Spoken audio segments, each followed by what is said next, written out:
this is your boy DJ Chinks, and this is the I Can't Be Silenced, hosted by Maria Davis Podcast. And we're going to get this podcast started very shortly, guys, so stay tuned.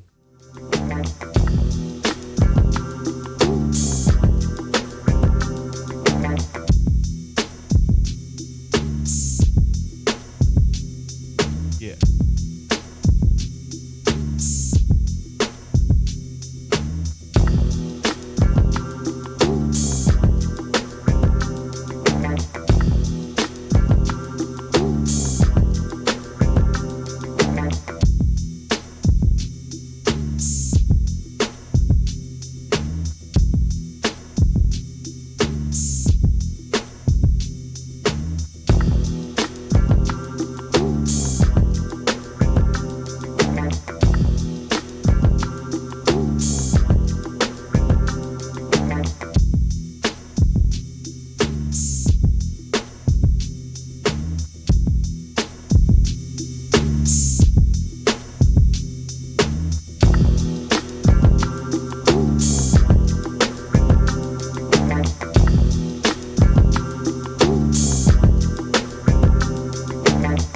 If you guys can hear me okay in the Zoom, I want you to just throw up a thumbs up if you can hear me in the chat.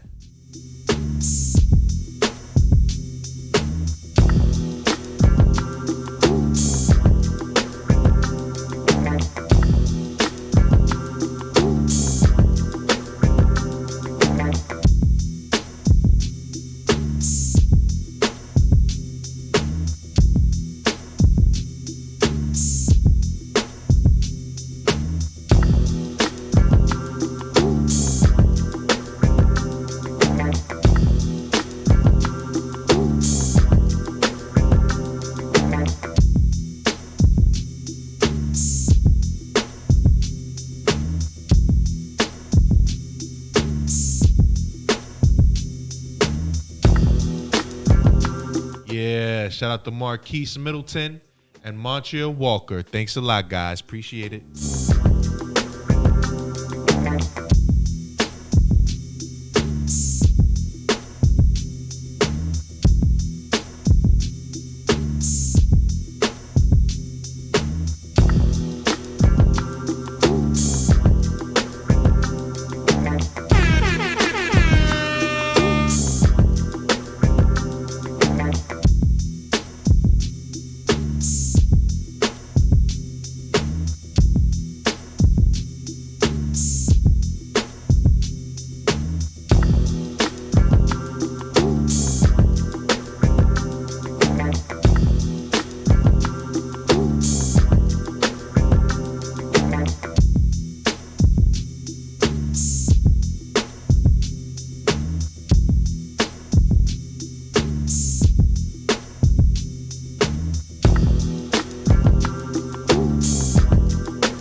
Sorry, y'all, I'm late.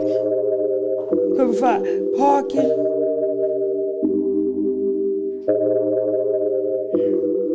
Test 1, 2, 3. Now I'ma 4, go 5. and We tell got some you this up off the exciting rip. I artists be in my that zone wanna like be I on gotta make today. it flip. I'm Part of feeling the Mad energy, can tell Wednesdays, your vibe is Wednesday off. coming up. But it's okay cause I'm lit, I'm hot, I'm putting on. 15. Now I'ma go and tell you this up off the rip. I be in my zone like I gotta make it flip. I'm feeling the energy, can tell your vibe is off. But it's okay cause I'm lit, I'm hot, I'm putting on. Now you can tell me I'm not lit. Every time that we alone, you just want me to hit. All that in a bag of chips, you be my honey dip. Everything I have, we gon' split. But you changing up like the weather, it's never for the better. Even when you cold, baby, I'ma be your sweater. You're my Aaliyah, so I'm writing you this letter. I'm just trying to make you see that we stronger together. Stuck on you like leather, soul ties like we tethered. Ask me what I want you for, I'ma tell you forever. We gon' do it or we not, it's now or never. I ain't gonna chase you, I'm too busy chasing cheddar. Now I'ma go and tell you this up off the rip. I be in my zone like I gotta make it flip. I'm feeling the energy, can tell your vibe is off. But it's okay cause I'm lit, I'm hot, I'm putting on. Now I'ma go and tell you this up off the rip. I be in my zone like I gotta make it flip. I'm feeling the energy, can tell your vibe is off. But it's okay cause I'm lit, I'm hot, I'm putting on. You got me keeping my distance. You stay quiet and resistant. Whenever I speak, You don't listen, who don't pique your interest? When you come home, you act different. This is what it is, just keeping it real. I'm playing the field, cause we don't have time. Baby, just don't lie, I'm out here on my grind. Money on my mind, yeah. Now I'ma go and tell you this up off the rip. I be in my zone like I gotta make a flip. I'm feeling the energy, can tell your vibe is off. But it's okay cause I'm lit, I'm hot, I'm putting on. Now I'ma go and tell you this up off the rip. I be in my zone like I gotta make it flip. I'm feeling the energy, can tell your vibe is off. But it's okay cause I'm lit, I'm hot, I'm putting on.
everybody? Oh. Yeah, but it's an echo. Is that an echo because I have the microphone on and the headphones? Probably. I sound okay in here? Because I sound like I'm in a tunnel in this on my headphones. Tashana, do I sound like I'm in a tunnel? Somebody unmic themselves, unmute yourself, and tell me if I sound like I'm... keep on hearing this little, like it's a cymbal sound or something. Yeah, I told him that. It sounds like I'm in a tunnel. No, you sound like you're in a tunnel. It's like a little, like a snare drum sound. A snare drum? Is Snare that the drum. music? It's not music. It's just, it's not, I don't hear it no more. It sounds like the music. It's me. Turn the music off and see. Can y'all hear it? Do you hear it now? No. Oh, okay. That was the music. That was the snare drum. We got to put some better music on. They think a defect. Hello, everyone. Hi, family. Hey, hey. We don't see you live, though. You don't see me live? Nope. Oh, he's getting ready to fix that. You ready to go? Yeah. All right. And it's not on Facebook yet either. Oh, yes, it is. Yes, it is. Hi, everybody. Ooh, what is that? Oh, no good. The sound's not good. It sounds not good? Mm-mm. What it sound like? What needs to happen on the sound? Is it me?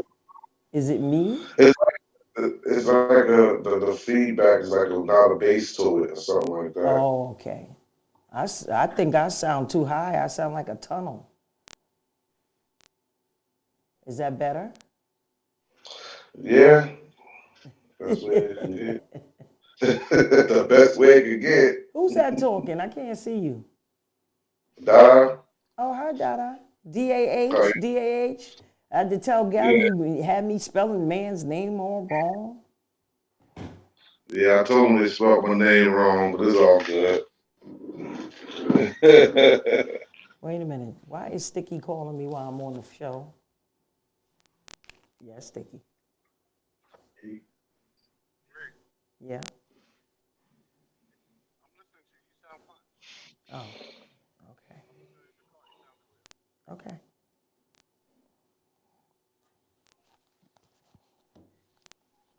All right. Who's up? Let me take a roll call. Hi, this is Maria Davis. You are. Thank you for coming on Can't Be Silenced podcast that we have each and every Monday here on Boardwalk Global Media platform. And I'm so glad you came in today. We got an exciting show today. We're doing an Mad Wednesday Artist Spotlight, which I try to do every Monday before my Mad Wednesday showcase, which Mad Wednesday is every third Wednesday of the month at the Shrine in Harlem, USA, 133rd and 134th in 7th Avenue, or Adam Clayton Powell Jr. Boulevard if you're a newcomer. All the old comers know 7th Avenue. All the newcomers know Adam Clayton Powell Jr. Boulevard. And it is a live band and it is a DJ. What happened? Something happened? No, you good. Oh. So what's the weather? Oh, we didn't even do the weather. It is 56 degrees outside. Why? Why is it 56 degrees outside in February? This is the winter time. I don't know. That's kind of scary. That means something, I hope nothing serious is going to come along and hit us, because we've been blessed. We done had a nice 2 months. Sometimes hotter than it should be, so. Who do I have on? What guests do I have on? I know I have Dada, I have Tashana. Who else do I have? We got Alon, we got Affinity. Oh, okay. You got Marcus. That's right. We got Montreal Walker, Tashana, and Mayo. Oh, we got Montiel Walker. Okay. So we got all of the, we have all of the Seek Ye First artists. I think maybe Brianne Ray is missing. But I think we got most of the artists. Do you have any of their music? Can you call Rock and ask him, because I told him to send all the music to Rock Logic 67. Yeah. Oh, here he comes now. Rock, did you get emails of the artists' music? I got something from Gary. You didn't get nothing from Siki first? You sure? Rocklogic67@gmail.com. Yeah. All I got was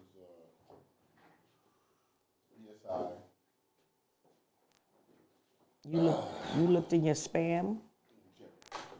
Yo. What's up, y'all? Let me see what's going on. Let me check my email. Boop, boop, boop, boop, boop, boop, boop, boop, boop, boop. Room looks good. Is that all the Most of them are the artists. Mad Wednesdays artists? Sure is. Dope. Mark Ball is on? Is Mark Ball here? Yes, I'm here. Okay. Yeah. You said Marcus. I was like, Marcus, who the hell is that? That's a new artist? Mark Waller, you know me, Mr. E.O. How you been, Mark? I ain't seen you in a while. I've been blessed. You won't see me this Wednesday, though. You know, I'm just taking care of this music on all platforms. Okay. Got it. All right, so... Did you get in? Hey, guys, did you guys send me emails, artist? No, it should have been the management. Nope. Because I'm looking and I see stuff from Gary, and that's for Terry. Hold on. Mark, I got Mark. I got Mark. Mark Moller. Mm-hmm. Yep. I got Mark. There goes Mark. Let me download his. You got Affinity. Well, Siki first was sending Affinity. Brianna Ray. Okay. Let's take a look. In the meantime, in between time. What the heck? What's that, God music or something? I believe that is Rivals. Oh. Which is what they sent. Yeah, in the meantime, in the between time. Talk to them. Talk to the people. Y'all better vote. I know that much. Because we getting ready to have some serious stuff go down. That's my new mission is to register people 18 and over to vote. Because it is a mess out here. That's it. If you watching. Did you watch the State of the Union? Did you watch that man? What's his name? I don't even know the man's name. That's how aggravated I am. George Santos? No, the one that took over Pelosi's place. Oh, McCarthy. Did you see his facial expression? Yeah, all day. He looked crazy. He looked like he was hating. No, he looked like he did not want to be there. Yeah, absolutely. Did anybody watch the State of the Union? I hope y'all young people watching the important stuff, not Instagram all day. Did anybody watch the State of the Union? Oh, Lord. Not one person. Did y'all watch the Super Bowl? I watched the State of the Union, Miss Marie. Thank God. Somebody said they watched. You ain't got to get on me. I watched it. Who's that? Who said that? Miss Mo. Oh, okay. Miss Mo. Thank you for watching. I'm going to tell y'all, I know we don't want to be a part and participate in what's going on in the world, but you got to know what's getting ready to happen. You can't be in the blind, because social media and music ain't going to help. When they say they're going to shut the banks down and ain't nobody getting no money, and you're going to be the last one to know. So you ain't even going to know to get the money to put it under your mattress because you don't watch the news. You have to watch some form of the news. I don't care if you don't like the news, then watch BBC. But you got to be informed some kind of way of what's going on. You can't be in the dark. I don't care how young you are. I let my grandbaby watch some news, the news that's educational for her. So please, how many people watch the Super Bowl? Nobody watched. You know everybody watched Rihanna. We all saw she was pregnant. We was all bugging out. Yeah. Shout out ASAP Rocky from Harlem. Yeah, that was a good reveal, though, how she did that. That was pretty. Yeah, that was nice. And she looked beautiful, too. Yeah, she did.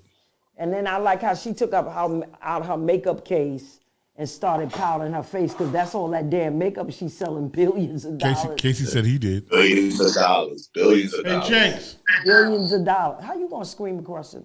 Sorry.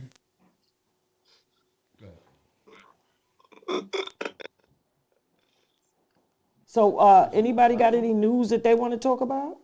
Let's talk about news while we downloading this music. Who got some news? What are y'all you just logged onto the Zoom and you ain't there? The Chiefs won yesterday. That's the good news because my 49ers lost by default. So I'm happy that the Chiefs won. That's my breaking news. That's the only. How about these unidentified objects up in the skies all over the place? They've been in the sky. Yep, they just letting y'all know now. They've been in the sky. In China, they got those things going on the floor. They told them, don't shoot them down. And they say, shoot them down. They're like, oh, no, don't shoot them down. Listen, we got somebody in the waiting room. Let me check. Let me get on.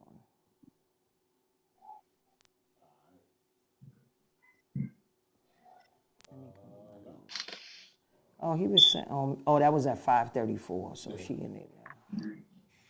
All right. So let me just put his music on the joint. Yeah. I just got the one song. You didn't get the other music by I got Terry. Give me 2 seconds. Let me call Terrell. Okay. Terry or Terrell? Nah, Dada Terry. Oh.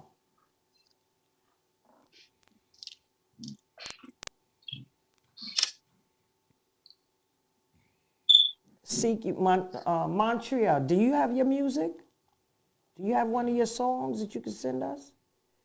We have your old song. Yes. Do me a favor, send it. I can definitely send it to Rock Logic, ROC 67, yeah. LOGIC 67 at Gmail. Any of the other artists that are on at Siki First, if you could just send. Wait, let me try to put it in the chat.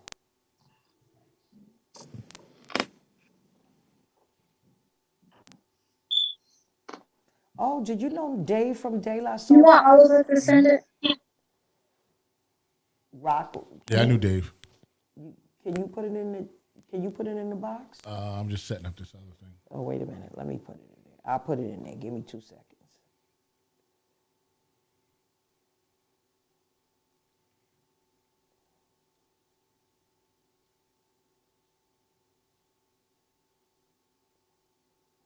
De La Soul, Dave from De La Soul passed? Yeah, yesterday. Yesterday. Oh, I'm sorry to hear that.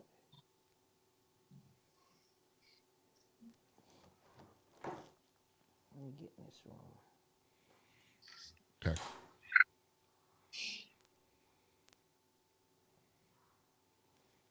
And I guess we could start with I got Rivals. Who's that? I believe that's Terry. Dada. Terry, is that yours? Rivals? No, that ain't me. Hold on. Mine is Night and Day. Right. So you got something for somebody that says Rivals?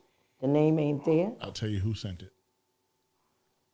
That's Mark Waller. That's me. Oh, Rivals is Mark Baller.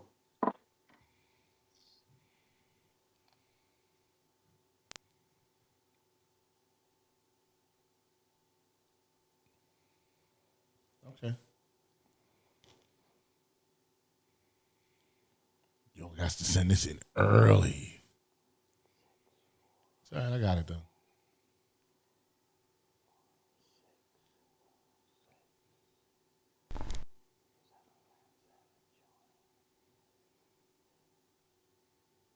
What is my meeting number? What? Real man.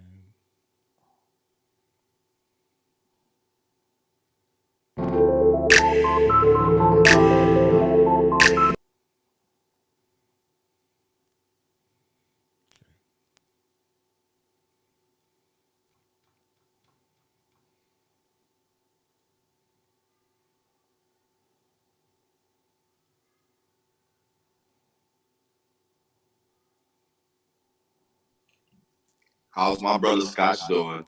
Oh, he's good. He's good. Yeah, that's my brother, Travelers Rest Baptist Church. Who's that? That Mark. You go to Travelers Rest? Yeah. Oh, I didn't know that with Ron. With Ron, that's my brother, man. Those my brothers. Okay. Those my brothers, man. How is Ron? Ron's doing great. He's doing promotion for big celebrities now. Oh, okay. Yeah, he's doing well. He just beat cancer, so Yeah. He's been fighting for a long time. he's been fighting for a long time. Yeah, I'm so glad he's, Yeah, he's a fighter for real. for real. You know Ron? Ron has skin cancer. Yep. That's a lot.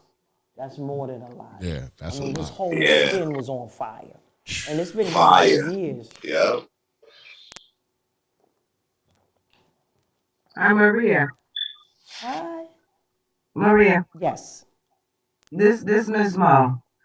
I'm listening to is it Dada? Am I pronouncing it correctly? Uh-huh. I'm listening to him speak on his brother fighting cancer.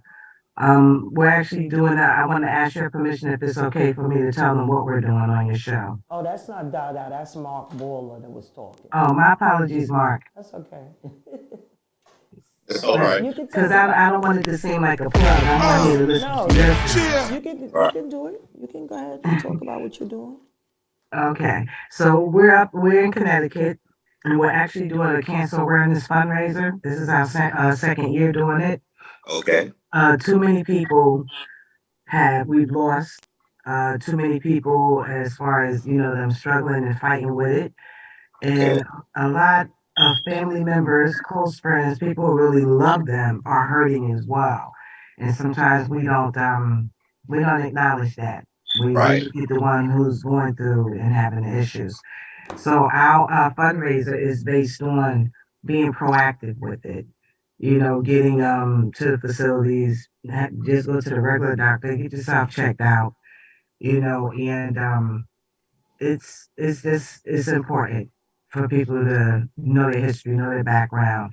Don't always fall for, okay, because a family member had it, it's more likely gonna generate this through the family, but in a sense, it could be a possibility. But if we don't get checked, we'll never know. And so we're not acknowledging it until we're in stage 3 and 4. The purpose of doing the fundraiser is to get people to go so they know if they do find out about it in stage 1, there's a lot of options. If they find out about it in stage 2, the options are better. When they find out about it in 3 and 4, it kind of narrows down. Right. Just having them around. We want them around as long as possible. Right. I would love to get your information. I would love. Have to put anything in our hands. We actually we're in the process of the American Cancer Society setting up a page for us with them. We literally take the money and we divide up whatever it is that we get, of course, over proceeds, because it costs quite a bit to put these kind of functions on. Right. And what we do is we split it up between American Cancer Society, Cancer Research Institute, St. Jude, Aura Lee, V Foundation, which is local here in Connecticut, and any other. If you know somebody that's in South Africa, if there's a cancer foundation there, then donate it. Right. I would love to get your information and via it to Ron, because he's big on bringing people out for cancer awareness, cancer walks, breast cancer awareness walks. We definitely would love the support, and we're not looking to keep it here. We want this thing to go all over the place. Me and Maria are not connected for no reason. We all have the same dreams. Let it grow. I want people to be able to go to the doctor. If they don't have the money, who cares? Go to the doctor. This is where the fundraisers coming at. And this is where a lot of the research institutions, where they coming at. They pay for a lot of the care, but a lot of people don't know that, so they don't know how to apply. Right. Well, one thing that does have to happen, because I'm in this cancer research at City College, is that we have to also meet people where they are and find out what the barriers are. And a lot of times the barriers are transportation. The barriers might be they're not educated. So we're doing a whole, we have to present a project actually to City College for us to graduate. And our project, we're going to be talking about one of the barriers, because the problem is the research. We have no research on Black people. So that's Right. Orally. When you get a chance, please check out Orally, and it's spelled just like it sounds, Oralee. No, well, And the young, I'm talking about we don't get into trials. The numbers of Black people that participate in trials is little to none. That's why when all the research comes out, it's about the population that did the research was white people. So Black people, we don't give blood, we don't give organs, and we don't come out and do clinical trials. And that's because of the mistrust in the medical. We don't trust the medical community for one good reason, but they keep talking about Tuskegee Institute, and that done happened a long time ago. And the reason why the men in the Tuskegee Institute all died was because they did not give them the cure, because there was a medication that was being used. But how they flipped it was they wanted to see how long Black people can last without the medication. So we were guinea pigs. But I understand that. But we've moved fast forward to 2023, and we not getting the information that needs to be gotten because we're not a part of the research. We're not a part of the trials. We're not a part of anything. Right. And so this is the biggest problem, that the reason why they're making us community scientists is because we're going to have the connection to the research, to the people that work in the lab, and we're going to be able to take the message to them, like, why are you not including Black people in your trials? And that's because they're not connected. They don't even know. They don't even know where to go. Some of them don't even, their minds are so big that they don't even know what's going on the outside. Right. And another thing we have to attack is the insurance companies. Yes. We had a Black woman that was off the chain. She's at Will Carnell. She's an esthetician. And she talked about, she got down to the real nitty gritty of it. It's the insurance company. It depends on what kind of insurance policy you have. If you have Medicaid, then Medicaid insurance ain't gonna pay for certain things. Yeah. And then if you have Medicare insurance partnered with whatever insurance company you have, they're not going to pay but for certain things. That's why you got to have Medicare A, B, and C. I was like, what the hell? Because B won't pay. B will pay for what A don't pay for. Right. And even, let me tell you what's deep. I talked to some of my friends that have city jobs. They retired from city jobs. And even in their health insurance, they don't get certain things. Now, how you work for the city 30 and 40 years And you don't get. That's crazy. So we need to start attacking the insurance companies too, and all the nonsense that they do. Then you got to be able to first of all, you got to know how to read, because the devil's in the details. Yes. So if you don't know how to read and you just get on any insurance company, you got to make the insurance company, if you're a cancer patient, that they will cover your cancer visits, they will cover your cancer medication, because some insurance companies don't pay for certain medications. So, but this is, to me, this is all a game. This is about money and business. This is not about the patient. People don't care about the patient no more. It's a shame. So, and I just want to deal with that for a second because I'm dealing with something right now. Eddie Rivera, who comes on the show with Al Pizarro, he had a stroke. He was in the hospital. And because he didn't have anybody to advocate for him, he was getting poor care. yes. So he called me today. He goes, "Yo, Rock, they aren't doing this, that, and the third." And I said, "Put your nurse on the phone or the doctor on the phone." I said, "Let me talk to him." Right? And I let him know my credentials. I said who I was and so on and so forth. And then doctors, they perk up, Yeah. And I said, what's going on? I want to know what's going on with my uncle. I called him my uncle, And then they explained everything to me. And I said, listen, at the end of the day, I said, can you make sure that my uncle's taken care of? Can we, can you all make him a priority in your day? He does have family. He has people in the medical field. And what everyone has to understand is you have to advocate for yourself or you have to have somebody advocate for you. And for your loved ones. And If you for have your a loved mother one. and a father, you should be going to the doctor with them. Correct. Trying to find out what medications they're taking. Because my girlfriend Jackie that passed of breast cancer. Mm-hmm. So I called Charles Shorter. Thank God I got community partners. They go to Ryan. He has missed several doctor's appointments and her mother.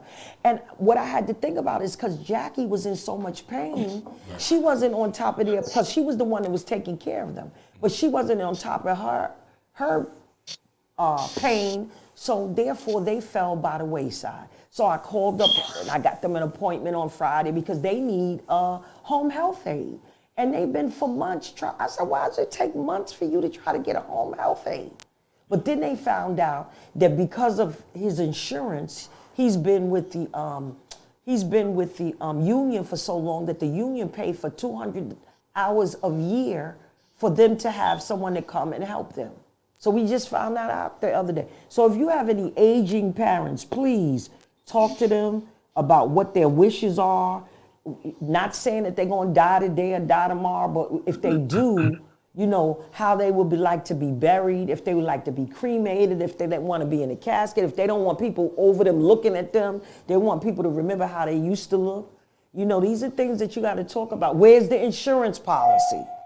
Well, you got to have what we call the death talk, right? Yes. And that's the talk that we never want to have, right? True. And it's the craziest talk because at the end of the day, we're all going to die. That's the deal, all right? going to leave here. So you got to have that death talk with your parents and say, all right, you know, where's your insurance policy? How do you want to be laid out? Right. Who are your doctors? What funeral home do you want to go to? What cemetery do you want to go to? You don't want to have to, you never want to be behind the 8 ball, right? Because then that turns into a sloppy funeral. And you don't really want to have that. I had, both my parents died. My father's funeral, when he died, was very chaotic. People were fighting over money. And my mom's funeral, we had the death talk. And in the death talk, everything was very organized. I knew what dress she wanted to have. We had all that stuff already ready to go. The makeup ready so they don't look ashy in the coffin. Everything was ready. You got to have that talk. You can't just, just assume it's not going to happen. You know what I'm saying? It's going to happen. And it's better for you to be ahead of the curve than to be behind the 8 ball. That's right. Because now you're behind the 8 ball and you have to deal with grieving and nobody cares, right? Because you got to handle the business. You only got a couple of days. Nobody cares. You know, they'll be like, oh, take your time, but it ain't really take your time. Right. Take your time and hurry up. Take your time and hurry up. Versus if you have everything all set and ready to go, you can get through the grieving process a lot easier too. So I just wanted to kind of make that note, You got to have the death talk, y'all. Actually, and I'm not sure, this is Miss Mo talking again. I'm going through that as we speak. My family on my dad's side, longevity.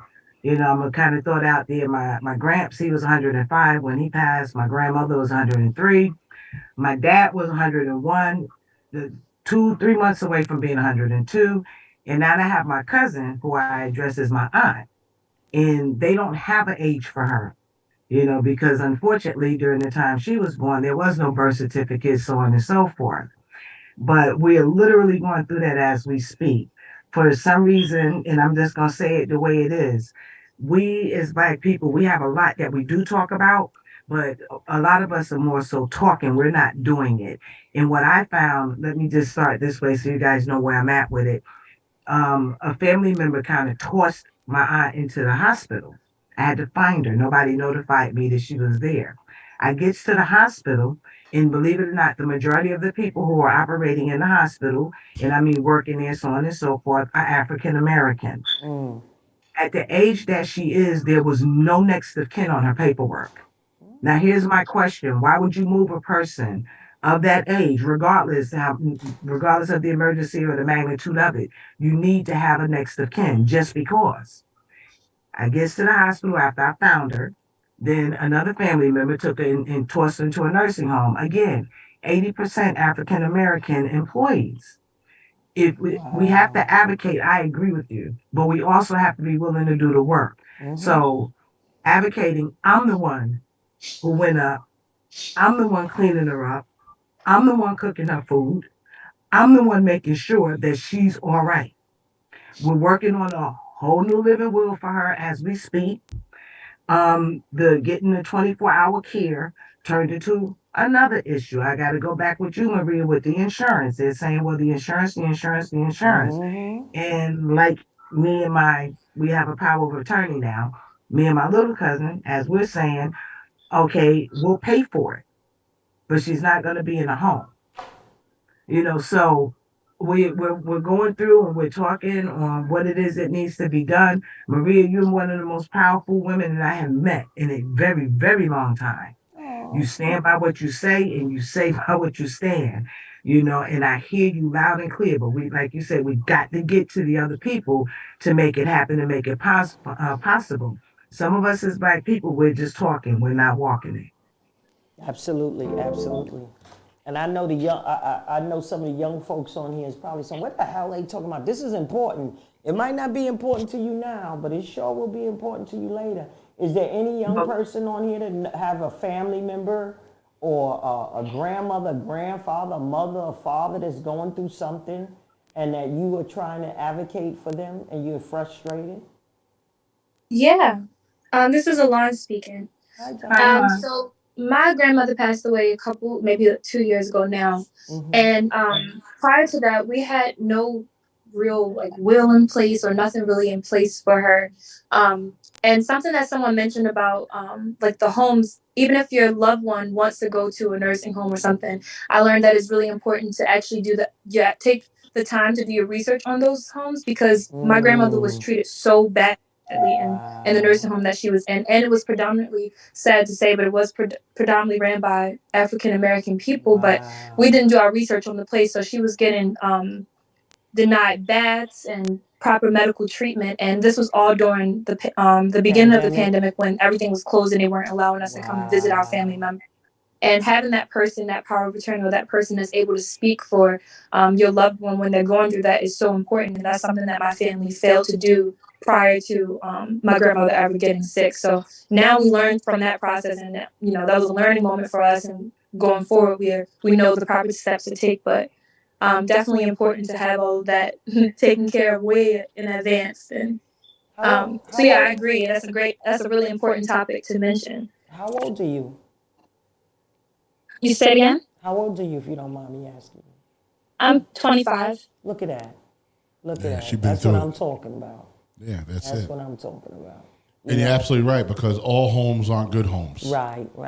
You got to do your research. And you don't know because you think because it's a nursing home, everybody cares, but everybody don't care. They don't. Everybody some people didn't dare to get a check. Yep. And they did that to my friend Ralph's mother when she was in a nursing home. They didn't feed her. She got there about 1 o'clock in the afternoon, and they didn't feed her or anything, and it was 12 o'clock midnight.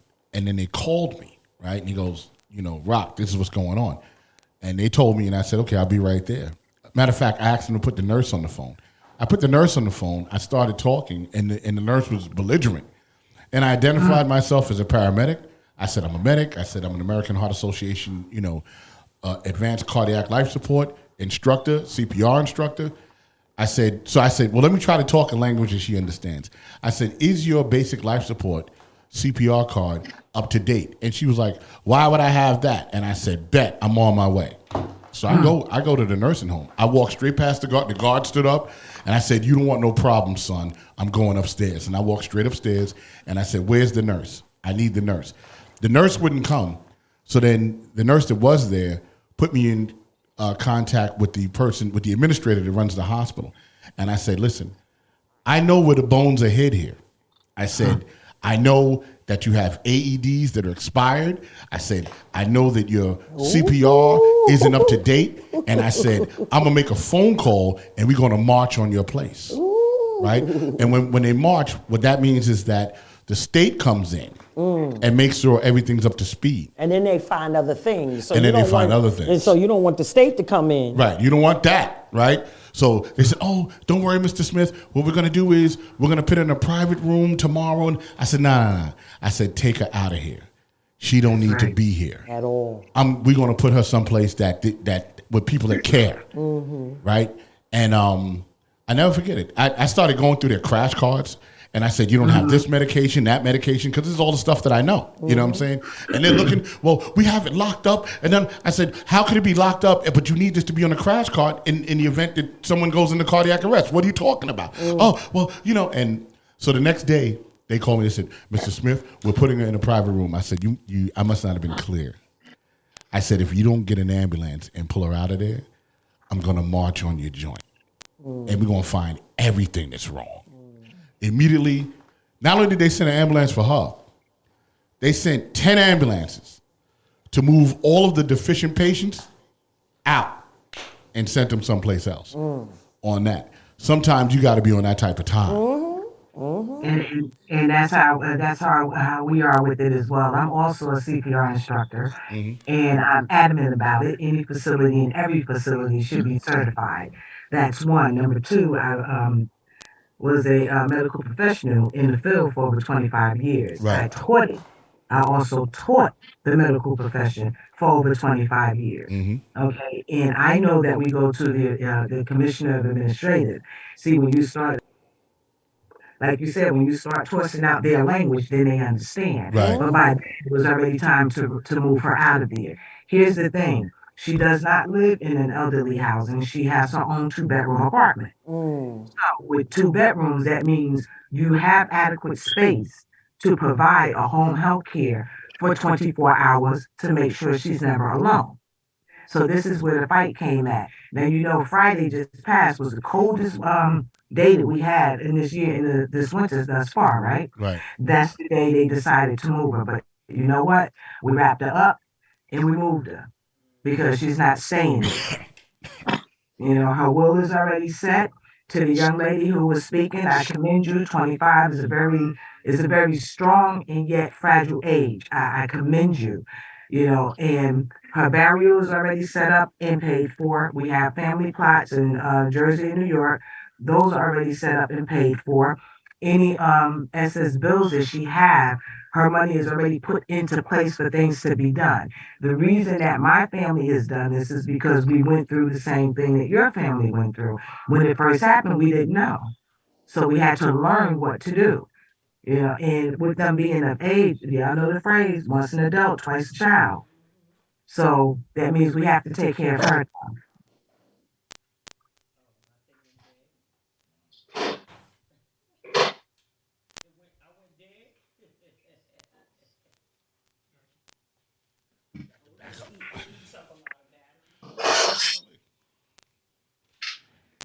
Girl, you talk to me. Talk to me. Talk to you. Oh, There you okay. Uh-huh. All right, well, we're going to start putting on. We're going to start. This was a great conversation. Thank y'all. Thank you. And I apologize. One more piece. The gentleman who was telling me who to get in touch with because they are such a strong advocate for cancer awareness. My name is Ms. Mo. I don't know how you want to connect. We can connect through Maria so she can go ahead and start with I'll send y'all each other's information. Okay, great. Thank you. So we're going to start with, so we don't have Alana's music. We don't have nobody else's music. I'm looking at my phone. See who we got. Alana and Affinity. Montreal, did you send it? Because I put in the we're going to start with Dada and Mark Baller. But I want to definitely be able to play y'all's song. And I put it in the chat where to send the music. Yeah, I definitely sent it over. She sent it. Did you get it, Rob? She said she sent it over. Nah. What email address did you send it to, Mama? rocklogic67@gmail. That's what I put in the chat. Would that be accurate?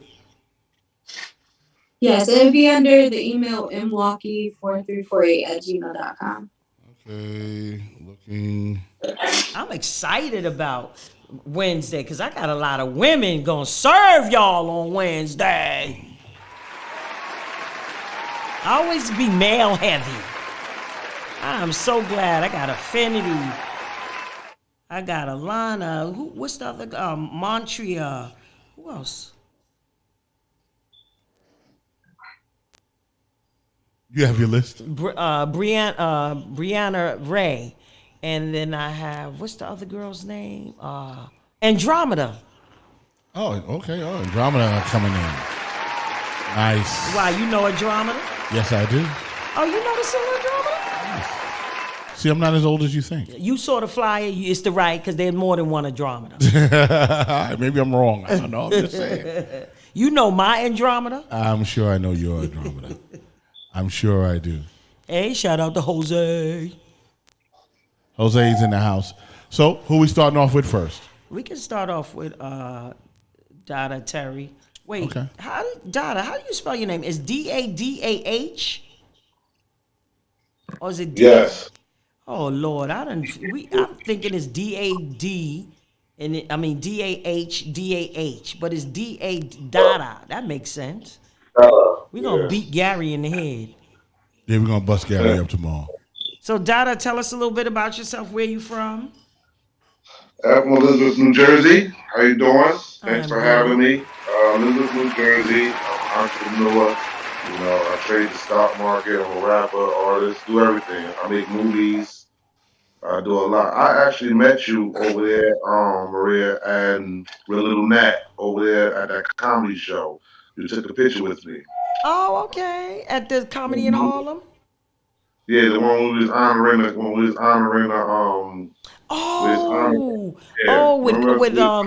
what's her name? Colors, with Colors. No, not was that color? Yeah, was that? Yeah, that down was, at the Iguana on 54th Street. Yeah, I think it was upstairs. Yes, and, yes. That he's been in the game so me long. Me and Smokey and Tina Graham got an award. There you go. Yeah. So, yeah, I met you. We just, run into each other now, though. All right. I wanted to see you in person, but we didn't make that happen. Okay. Well, you gonna be there on Wednesday, right? Unless you just sending your music. You gonna meet me in person on Wednesday, right? You got some other stuff? You sending a robot or something? Yeah, I might send a clone. Oh, okay. Well, that won't be surprising. It's a whole lot of them going around. They flying, they seeing flying stuff in the air. When they say that, I'm like, let's talk about another subject. A lot of drones. Right, a lot of drones. So, Dada, we had talked before. Tell them about, what you've been doing and what's happening with your music and stuff. Just to let you know, what I have queued up, I believe, which is yours, is Oh No is yours? Oh, you can do Oh No. Either one. Which one? Oh No? Real Man?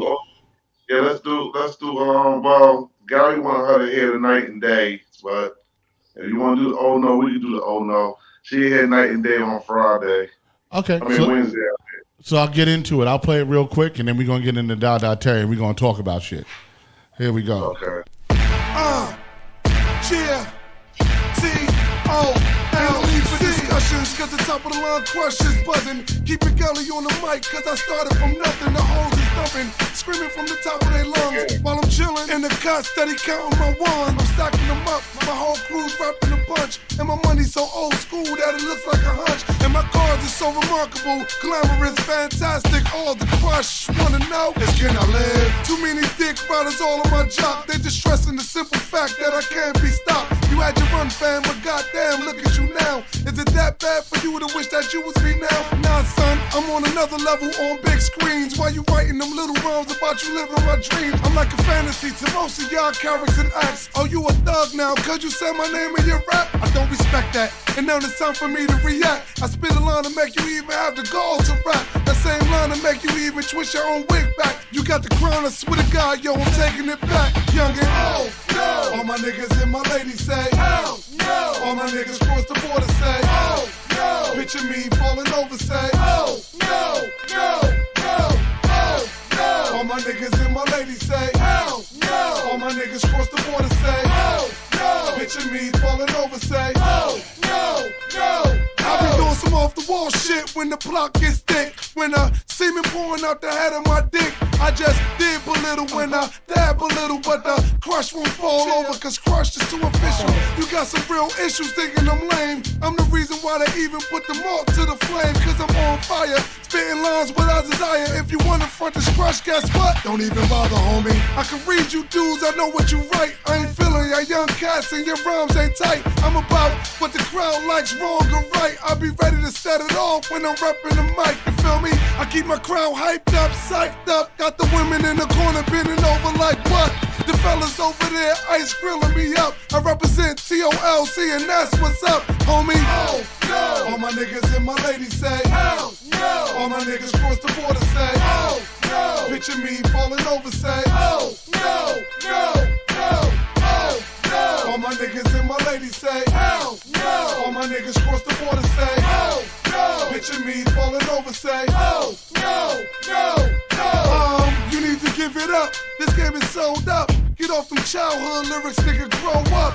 Put up some dollars if you think you can touch me. I take your rounds and smoke it out like I'm burning the Dutchie. I'm on my grind, cutty. Ain't nobody rapping like this. You already know I can't be stopped when I'm hot like this. Family, you get the cold shoulder. I thought I done told ya. The picture me falling off, not in your life, soldier. Cause I'm the hottest thing around and I'm just trying to snatch the crown. If you see me on your block and I'm shutting it down, just holler, holler, holler back with a pound, my nigga. Don't be afraid to give the crush your mic. I can tell by the spitting of your bars you might like me, bite me, but regard you whack, so pause. Stop playing, man, fall the fuck back, nigga. Oh, no. All my niggas and my ladies say, oh, no. All my niggas cross the border say, oh, no. Picture me falling over say, oh, no, no, no. Oh, no. All my niggas and my ladies say, oh, no. All my niggas cross the border say, oh, no. Picture me falling over say, oh, no, no, no. Yeah.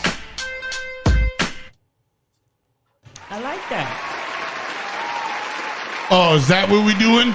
Is that what we doing on Wednesday? That's nice. Terrence, is that what we doing on Wednesday, bro? Look, I can hear it on my end because I guess the feedback and stuff like that. But yeah, that's how we doing it. I don't know. Did y'all hear it in the chat? Did y'all hear that in the chat? I heard it.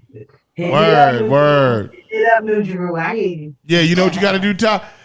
When I do that, you just got to mute your mic, and then you'll be able to hear it. Right, because your mic was on, right. Yeah, so you won't be able to hear it. It's going to be bugged out. Yeah. You know what I'm saying? Because you get like two signals. That's what it was. Okay, because I can't hear nothing. Yeah. We all heard it. Y'all heard it in the chat, right? Yes, we did. There you go. That's good. That shit was on fire, baby. It sounded muffled. Sound quality wasn't right. It was, like. Was it muffled? It was muffled? Yeah. Muffled, exactly. That's why I said I can't hear nothing. Yeah, I heard it's muffled, Jose? I heard it. Yeah, to be honest, on my end, I need your end. Because I didn't hear the beat. I heard nothing. Really, that is incredible. All I heard was just my voice, no beat. I can't hear. That's why I was like, What? How did that happen? I covered my face like this is embarrassing. Oh, I heard that too. That's what you was doing. We heard everything. Like I heard everything. I hope that the other artists think I got some crap out there. Yeah. Nah, that shit was smoking, baby. Montreal, did you hear it? Alana. Oh, no. Yeah, I can hear it. Oh, you heard it sounded acapella. I don't know if it wasn't no background. It sounded acapella, exactly. That's what I said. Okay, How in the world did that? It sounded acapella. Hold on for a second. Hold on. Let me just check something. Hold on for a second. You got that new download. Did y'all hear that? No. So y'all didn't hear what I just played? Beat. All you heard was the beat? All I heard was me rapping, and I barely heard myself rapping. No, I mean, just now I played something. Okay, he just played something just now. Could you hear it? Wait a minute. Listen, listen.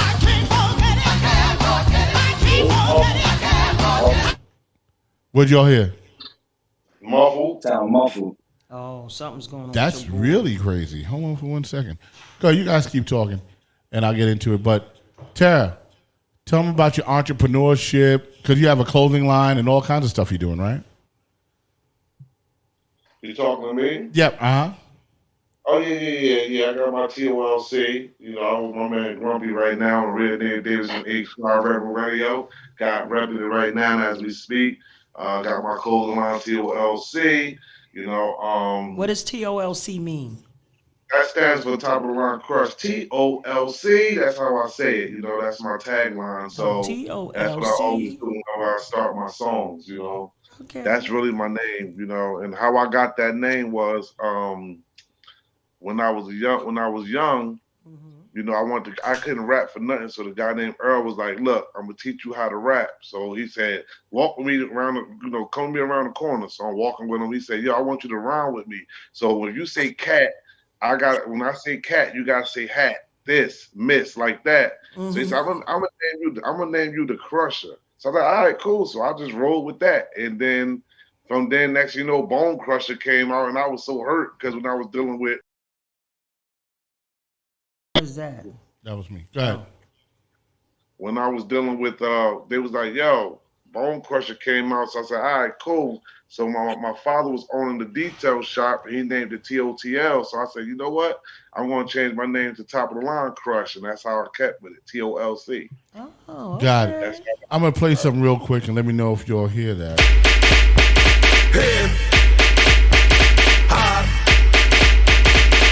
Did y'all hear the beat to that? Nope, muffled. I'm not even sure what's going on. I got to check that out. Okay, let's keep going. Actually, I could hear it a little bit, and it sound like a little house beat type sound. Oh, she didn't even know that girl is Poison. Yeah, I just played Poison. That's terrible. Okay. All I heard was the doom, doom, doom, doom. That's all I heard. Oh, something's interesting. going on. Yeah, something super going on, and I'm not sure what that is. That's interesting. So you're gonna have to put me on Zoom. You're on Zoom. No, I'm talking about when we get off. You're gonna have to call me, put me and on then Zoom, see what's happening, and see what's and happening. do a test. Place it, yeah, do a test. All right. Cool. All right. So Da, what do you got going on in the future? What's happening with you? What are you trying to achieve? And I know you did a song called Night and Day. I'm actually trying to look for it in my computer, actually, to see what's happening. Yeah, Night and Day. Yeah, that right there. That's when they play on WBLS. Shout out to Lil Nat for making that happen. Bent Rock, that hit the station. I went crazy. That's that I'll Be Sure. I want to bring the essence. See, me as an artist, I think, I'm a mature artist. I like to bring stuff and bring the essence of hip hop because I'm tired of that bubblegum rap. So I try to separate myself from everybody else and just keep it hip hop. You know what I'm saying? I mean, at the end of the day, what they say, get rich or die trying. So I try to come up with my own sound. Well, we don't want you to die trying. We want you to get rich, though. Yeah, we like that part. Right. We don't want you to die. I know being dedicated is important. Oh, you gonna sit in that little chair? Yeah, so basically, Shoot, I got to readjust the camera now. We got Deneen Womack in the house. Why you got her in the handicap bathroom? We didn't know Deneen Womack was coming. Deneen, what's up? Where you at? Deneen always coming. What? I ain't seen Deneen like 6 months. Yeah, we gonna make sure you clean. Talk to me, Deneen. No, I don't think that. Nah. It's for teaching purposes. Wow, Deneen's so wait, in how the do house. you teach them? What do you sit the person in the chair? You sit the dummy in the chair? You gotta teach how to do. Someone has to learn how to do that. Oh. Yeah. Home health aides. Right. Okay. Yeah, you gotta teach them how to do that. That's what's happening. Deneen. Check 1, 2. Push it in. Yeah. Yeah. We just heard Dada Terry. We heard him, but nobody else heard Dada Terry. Oh, that's what he said. Yeah, that's what he said. That's what everybody they said. heard acapella, no type of sound. That's my partner saying it was acapella. Do we mic check? Check 1, check 2. Oh, you will in a minute. I know what's happening. That girl, listen, I am going to tell y'all this. If you have Amazon Prime, look at Little Baby's documentary. I was very taken. I thought I was going to see some foolishness. It was excellent. Excellent. What's it about, Little Baby? It's about how he came up. Who? Oh, Little Baby. Yeah. I thought you were talking about Little Baby. That's his name, Little Baby. And listen.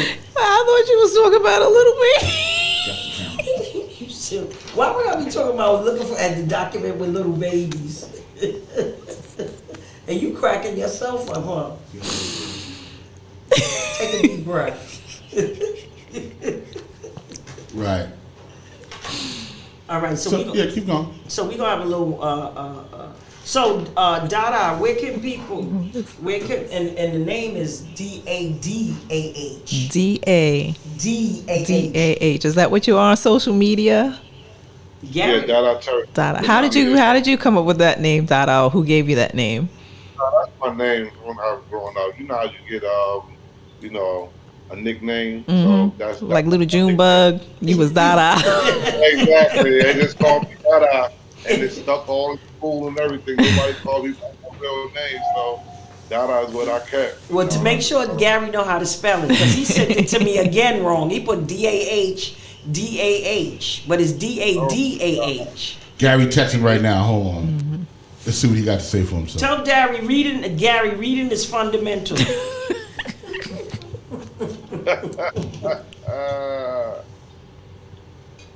He sent it to me. He said, Terry, D-A-H-D-A-H. And it ain't D-A, it's D-A-D-A-H. All right. Yeah. So is that what you are on social media or platforms? Donna, you might have to hire me. Yes, that's my social media, my Twitter and also my Instagram. Oh, okay. Shh, I didn't put no money in the meter. Oh. Nah, you good at 7 o'clock. You don't need none. It's only 6:20. Yeah, you're in trouble. You're in trouble for like 30 minutes. So we have a problem with people's Hey, Gary, resend me Night and Day. I'll play it. You sure it's gonna play? Truthfully, I don't know, but I'm gonna try something different. Yeah. Well, keep talking. Okay, well, let's try Mark Baller's music then and see if that happens. All right, let's do it. We're gonna bring Mark. So, Dada, thank you. I am looking forward to hearing you on Wednesday because your music is hot. Thank you.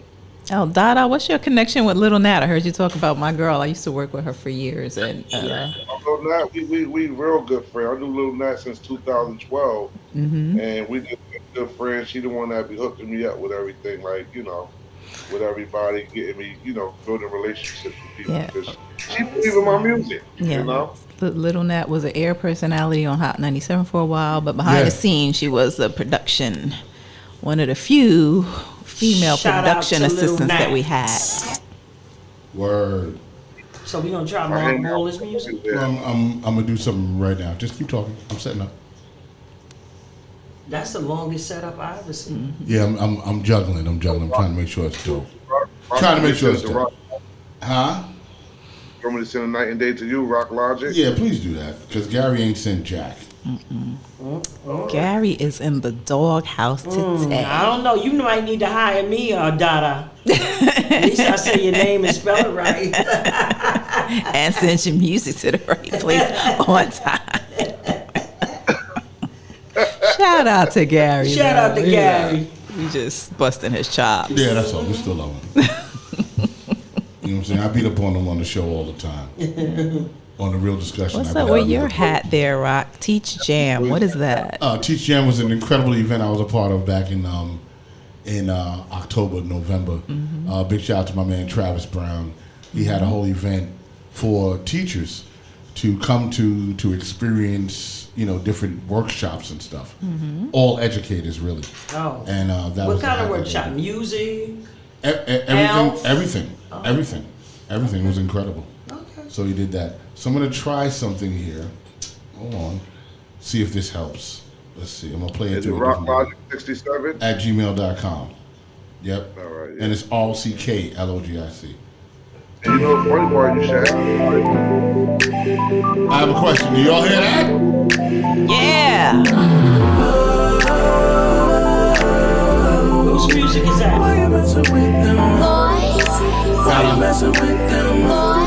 Hey, Dada, is that okay? Nope, not at all. That's not his song? No. You got that's my song. But you got Jose, like, man, I can't. Still the same thing? Jose is funny. Jose, like, listen, bro, you're not gonna do this to me, Dada. Jose, it's not me, bro. Hold on, still nothing? Jose. I'm trying to wait. Hold on. So it still sounds a little crazy. Everything is crazy. Hold on. Okay, you're bored. Yeah, y'all keep talking. Hold on. With this real man. Give me a second. I'm adjusting. Hold on. Sounds okay to me. Yeah, to us. Yeah, we hear it, but they don't hear it. They don't hear it. Hold on. Let me try something. Because that don't really make no sense. That's the program. Hey, Chinks, go to YouTube and play it on YouTube. Hold on for 1 second, y'all. Let me check something. Because now I got to determine if it's the board or if it's Board more global meeting. or if it's the Zoom that's doing that. Hold on. Give me 1 second. Let me know when you're on. What do you call it? It sounds great. Yeah. My car, you seen the cribs, right? And my swag, I keep it on point. Plus, you know I rock enough ice. Right, but you hear it on YouTube, right? Chinks? Yes. Okay, so the problem's in the Zoom. And I don't know why. Because if it's playing on YouTube, then it's playing the way we hear it. So that means something's happening in the Gary Zoom. said, Rock, I sent Night and Day to you twice. Dude, you said it 2 years ago. You really know? Like, what are you talking about? That's calling me now. And I sent it to Chinks. Yeah, okay. You want to check it out. So what's happening, gang, is... Okay, so now that I've isolated the problem is in Zoom. So let me just see what's going on. Hold on, let's see. Let's try this. I'm changing the Zoom setting. All right, here we go. Hold on. Wait, hold on. Do y'all hear this?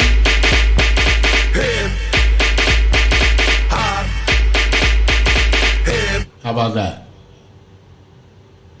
Still sounded crazy? Man, everything's just words. You know what I'm saying? No beat. That is, I don't even have that program. Like, what is that? Hold on for 1 second. Hold on. Let me just Okay, adjust. look. All right, yeah. I'm gonna turn my Zoom on. Play it again. All right, hold on. To play it again. Let me see if I can hear it on my Zoom. Okay, hold on.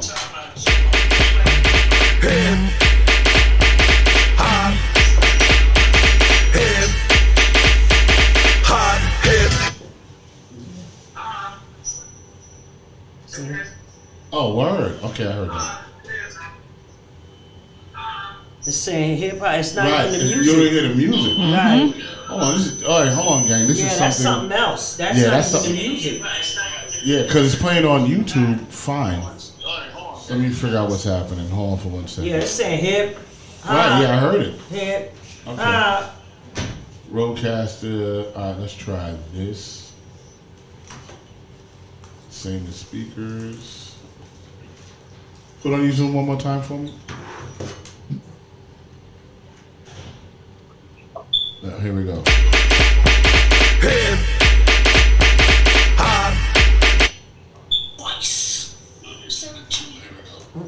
Nope, nothing. Still nothing. That is bananas. Because it's playing. Jose, it ain't me, Jose. Don't come cracking on me, brother. Yeah. Jose, it ain't Dada. Maria, Nah. y'all today. We're gonna get it right. Hold on. Yeah, all it's saying is hip. That's it. How is that even possible? Hold on. Let me see. You gotta turn that down. No, Oh, yeah. Nah, I'm still hearing it. Hear it. Yeah. Hold on. Ooh, let me see what's going on. Oh, Give me 1 more minute. I'm hip. going into the audio settings. Hold on. Something has changed. Hold on. Yeah, they ain't saying that girl is playing. It ain't even a song that you playing. Did y'all hear those tones? The only thing that sound good is you guys talking. That's it. What in the blood fire thing going on Yeah, here? because even with us talking, if it was something with the music, then they shouldn't be able to hear us talking. He said, what Nah, in this the is- blood fire ting? Word. Like, this is really not making any sense. There's a setting in Zoom that's not allowing me to play because it's playing on YouTube just fine. And it's playing on hip hop. No, on YouTube it's fine. No, You hear the I'm whole saying thing. even on when Zoom, you play that girl is poison, it's just Yeah. saying hip hop. but not on YouTube because I'm streaming to YouTube too, and we heard the whole thing. So let me just see what's going on because this is absolutely positively. If you okay, Well, we gonna have to let the people interview because this. yeah, keep going. Go ahead, go. So Mark, let's talk to Mark Bowler. Mark Bowler, we can't play your music, but tell us about what you're doing. Yeah. Hey. Oh, that's your name? That's your government? Oh, Eminem? It's Mr. Eagle in the building. You already know what's going on. Hold on. Sorry, Maria. Can I just start my screen recording? I'm sorry, Maria. Okay. Eagle. You know, I got to record us. I love you. Hmm. But yeah, I'm back now. Okay, it's Mark Baller, Mr. E.U. I'm from Harlem, New York, Sugar Hill. I'm 40th and Hamilton Place. You know, my music on all platforms, Mr. E.U. on all platforms, Spotify, Title, Snapchat, TikTok, Instagram, Pandora, every platform, Deezer, Title, everything, all Well, platforms. we got the picture. I'm going crazy. I just got my LLC 2 days ago. EU brand. I'm coming out with clothes for men and women, lingerie, everything. Lingerie. Who you got? Who gonna advise you on lingerie? And it's gonna be lingerie for the young women or for the older women? It's gonna be for everybody. Okay. And what's the name of the clothing line? It's called EU brand. EU is an action word. It can describe anything: people, person, place, or thing. How you spell EU? It's EYYOOHH. I don't know. You might want to cut that down a little bit because. Oh, I might just. I mean, it looks nice on an imprint already. So you know, I seen it on embroidery already. So I think I like it. Okay. Sound catchy. It sound catchy. Ooh, E-ooh. E-ooh. Oh, you're going to hear it. Oh, I can't wait till you get that thing right over there. So what school did you go to? So I went to Martin Luther King High School. A lot of people went there. I know a lot of my friends went to, even though we older, a lot of people went to Martin Luther King High School. I went to, and then I took up a trade for HVAC at TCI. My son Josh went to TCI too. You know, I'm good friends with you. Those are my that's my family. That's my family for real. Rock can turn me up. Mark Boiler, you family, you family. Right. Huh? And so, how many siblings you have? You have any siblings, sisters, brothers? Yes, I have 2 brothers. Marty Baller, which is signed in the industry. He made music with A$AP Ferg. Mm-hmm. My other brother, he's in Delaware with my mom. I have 3 kids, 14, 13, and 8. Nice. What school do they go to? Do they live here? My daughter just had her senior pictures at Neighborhood Charter School on 145th in St. Nicholas. Okay. My son is on the principal honor roll at Polytech in Delaware. All right. And my youngest son is he's a dancer in video shoots, and he's only 8. Nice. Right. So you're a very active dad in their life. Very extremely active. I like to hear that. We want to hear more stories about black fathers doing great things with their sons versus every time you turn around, it's a black man that shot somebody. Well, recently in Harlem, it looked like there was a daddy-daughter dance. I don't know if it happened or if it's happening. I saw it too. Okay. I saw it happen. I saw somebody did a write-up on it, daddy-daughter dance. So and then we got to bring... Shout out to those fathers. And we got to bring, him back too, because he got the daddy and daughter spa. That's right. Yeah. What's his name that has that? The daddy-daughter spa? Oh, my God. He was dope, too. Daddy-daughter crew, too. I'm terrible. Oh, Lord. We telling Maria be age. bringing people up and all unprepared. Was it Diani? Yes. Diani. And he has, if any of y'all out there have any daughters, he has it. But everybody can go to the spot. But he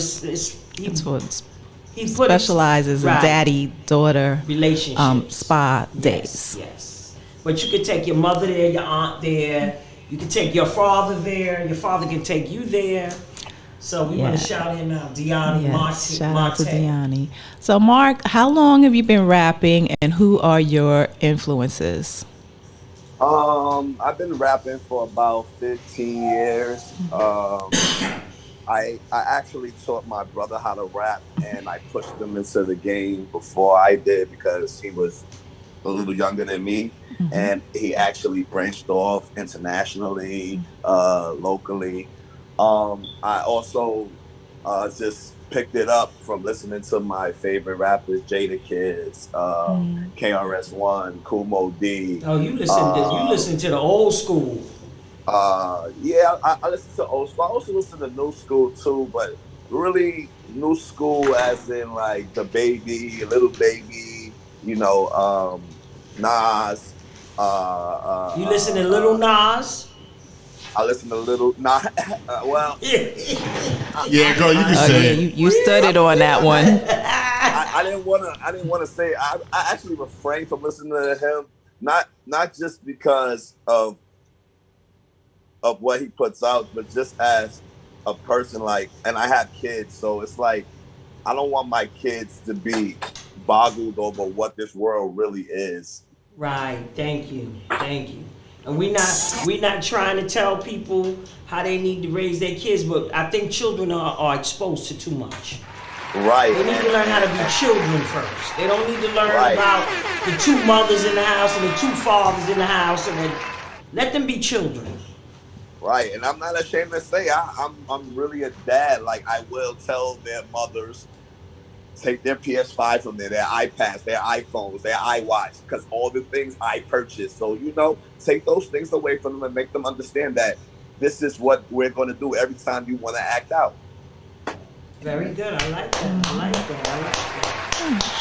Shout out to my baller the dad. Yeah, shout out to my that. Because what it is parenting is key. Yeah. You know what I'm saying? You can't get too busy to not be able to raise your kids. And then talk about it later. What happened? Right, why they act like that. Why they act like that because you wasn't there to raise them. And sometimes they act like that because you act like that. Yeah, true. Very true. You know what I'm saying? If you see your kid is doing something a little wacky, you need to look at yourself first and go, you know what? I used to do that, all right? And I just have to go back to when I teach adults, right? And we're doing a class. And they start talking during the class, right?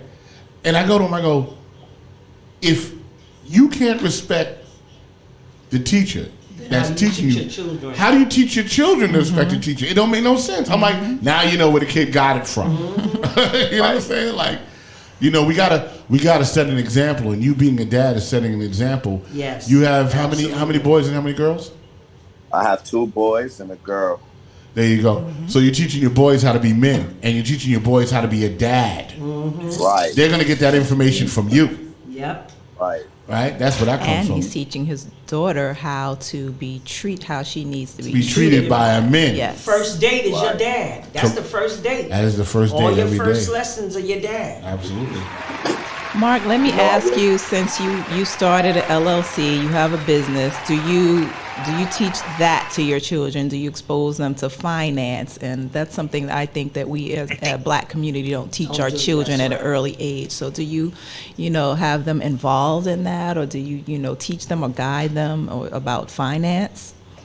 I'm actually glad you asked me that question, because me as a young boy, I wasn't really guided into the business world. You understand what I'm saying? I from where I come from, we didn't know anything about building your own brand, starting your own business, doing these things.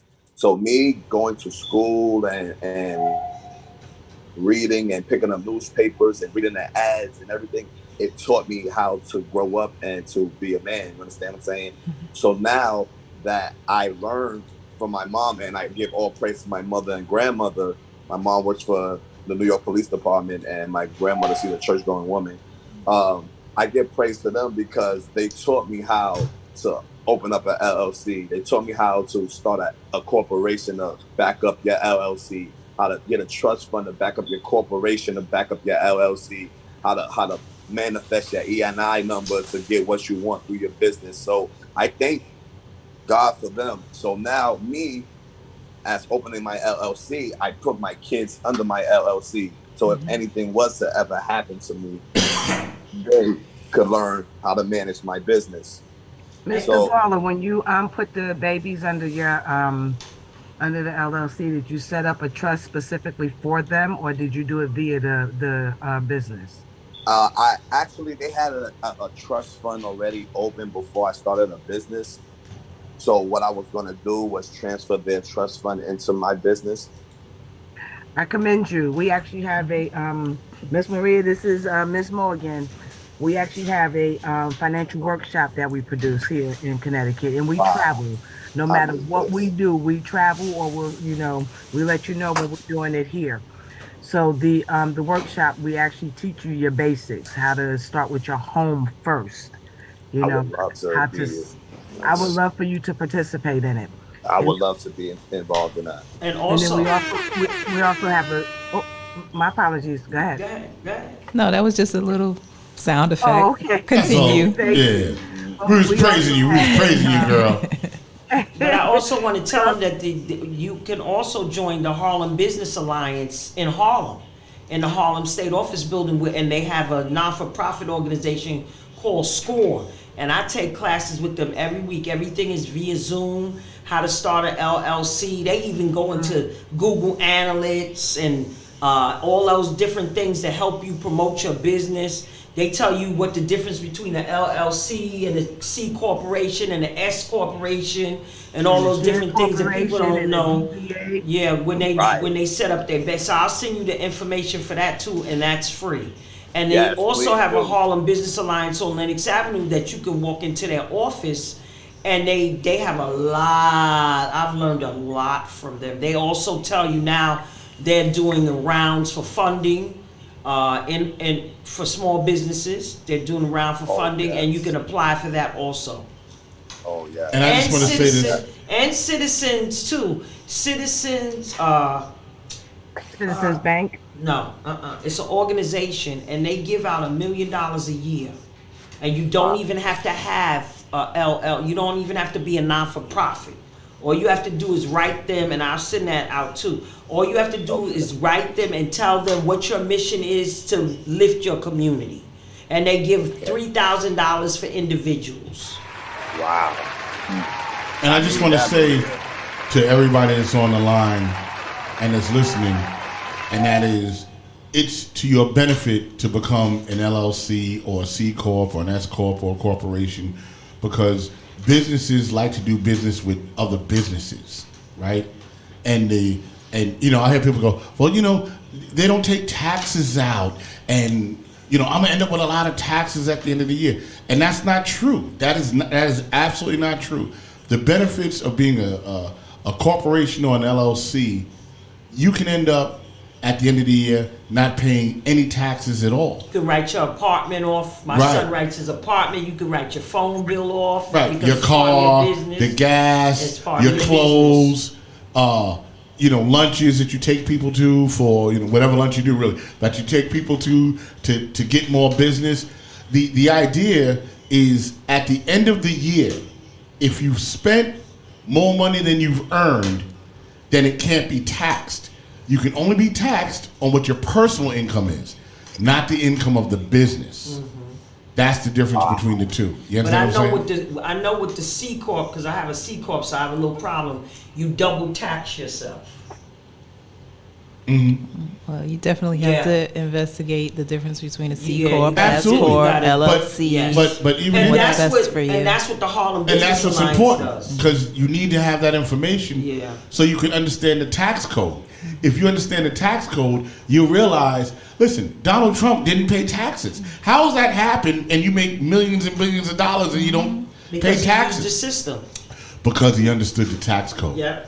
The tax code maybe is he wasn't everything. Making millions and billions of dollars. He's really in debt, which is what he doesn't want people to see. But guess what? Really bankrupt. He made it and then spent it. You know what I'm saying? Yeah. And then bankrupted. People think bankruptcy is bad. You can bankrupt your corporation and it doesn't even affect you. Yeah, but wait. You can crap it out. Wait a minute, I'm going to tell you, bankruptcy is different now. Years ago, people opened up business and then they bankrupted. Now they investigate your entire family. They ask you questions. They investigate you. Because I was going to do bankruptcy. And then when I found out how intricate they investigate your family, they do all of that. So everybody got to be on one page. So they changed the bankruptcy laws now. Okay. Before, people used to just open up business and just bankrupt it. And just bankrupt it. It ain't that easy no more. That's what they were doing. So that's why it's so important for you to get with an organization You can go online. All of these government programs, all these government, they'll give you classes. They'll tell you things. They have webinars and everything, especially during the pandemic.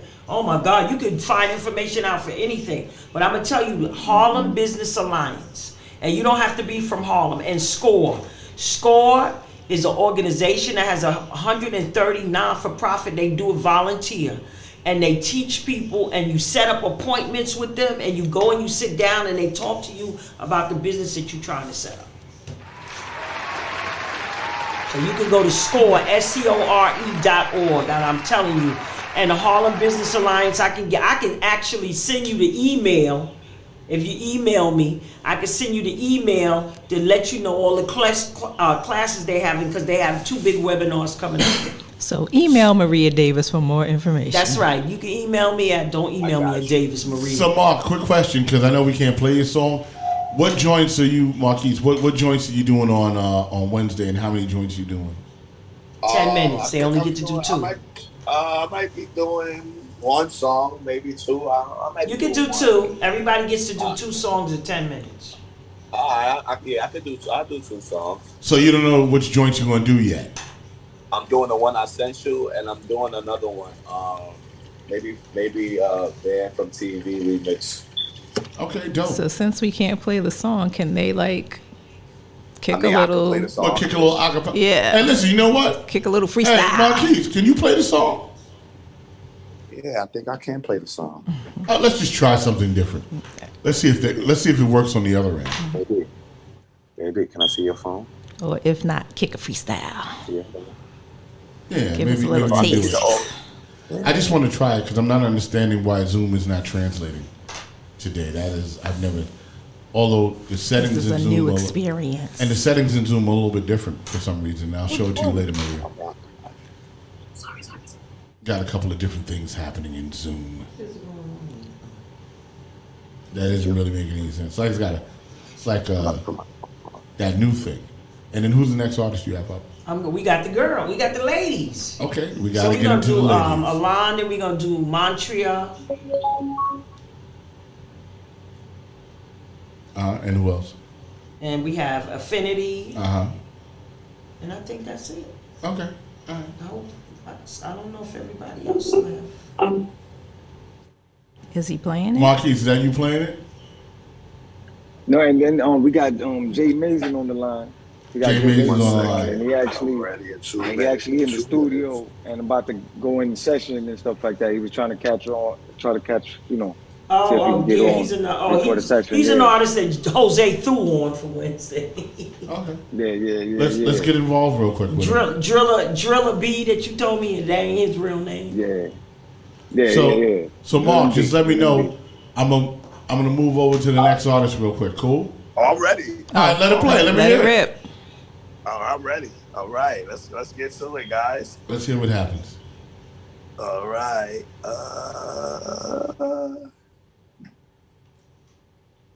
Here we go. Oh wait, open. Is it playing? Oh no, not that. Right now. All right. Oh, yeah. Sorry. Justin, is that a tattoo on the side of your face?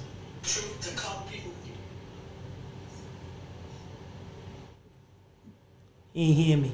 You got it? Yep. All right, go ahead, play it. Let's hear it. I got ads. I'm sorry.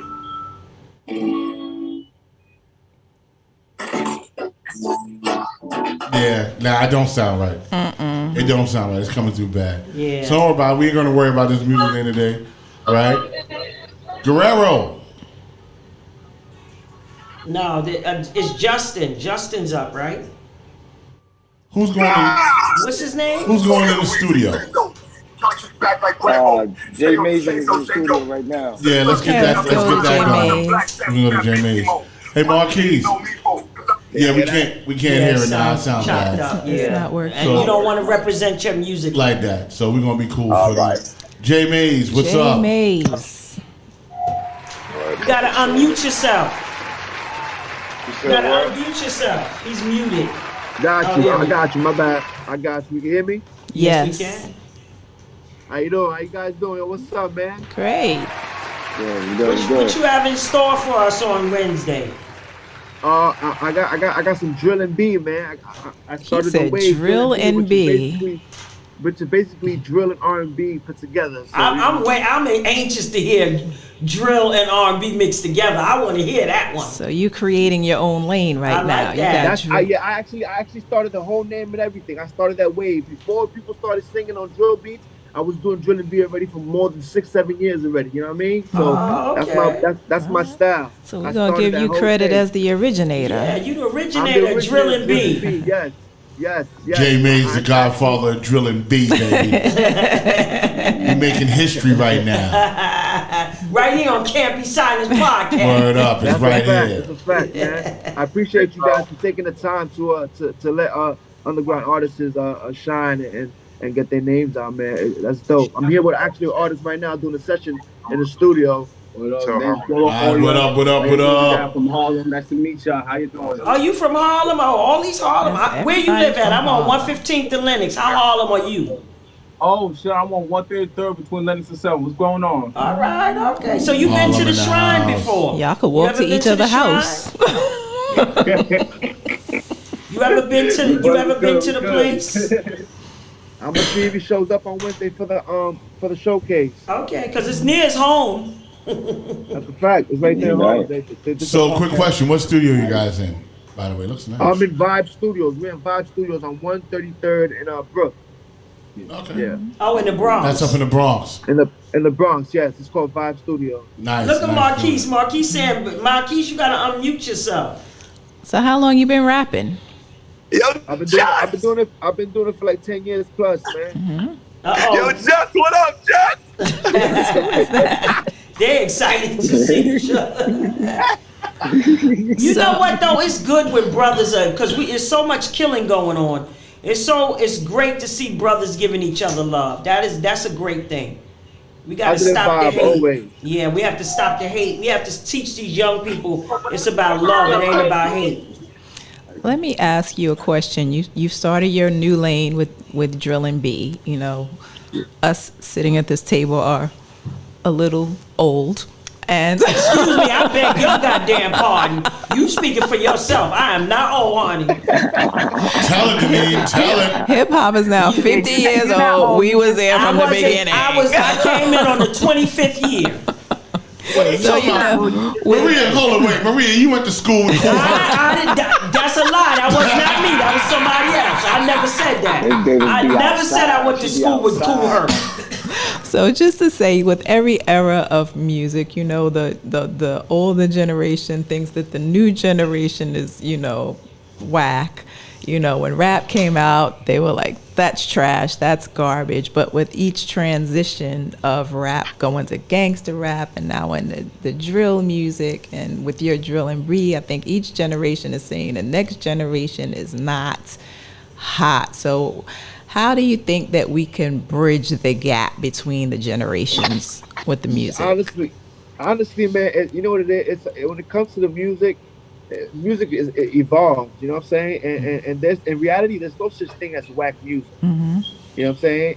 That's the way I see it. Coming from an artist and a creative side, there's no such thing as whack music. It really all depends on the individual that's spinning the message and how much they believe in what they're saying and if what they're saying is actually credible.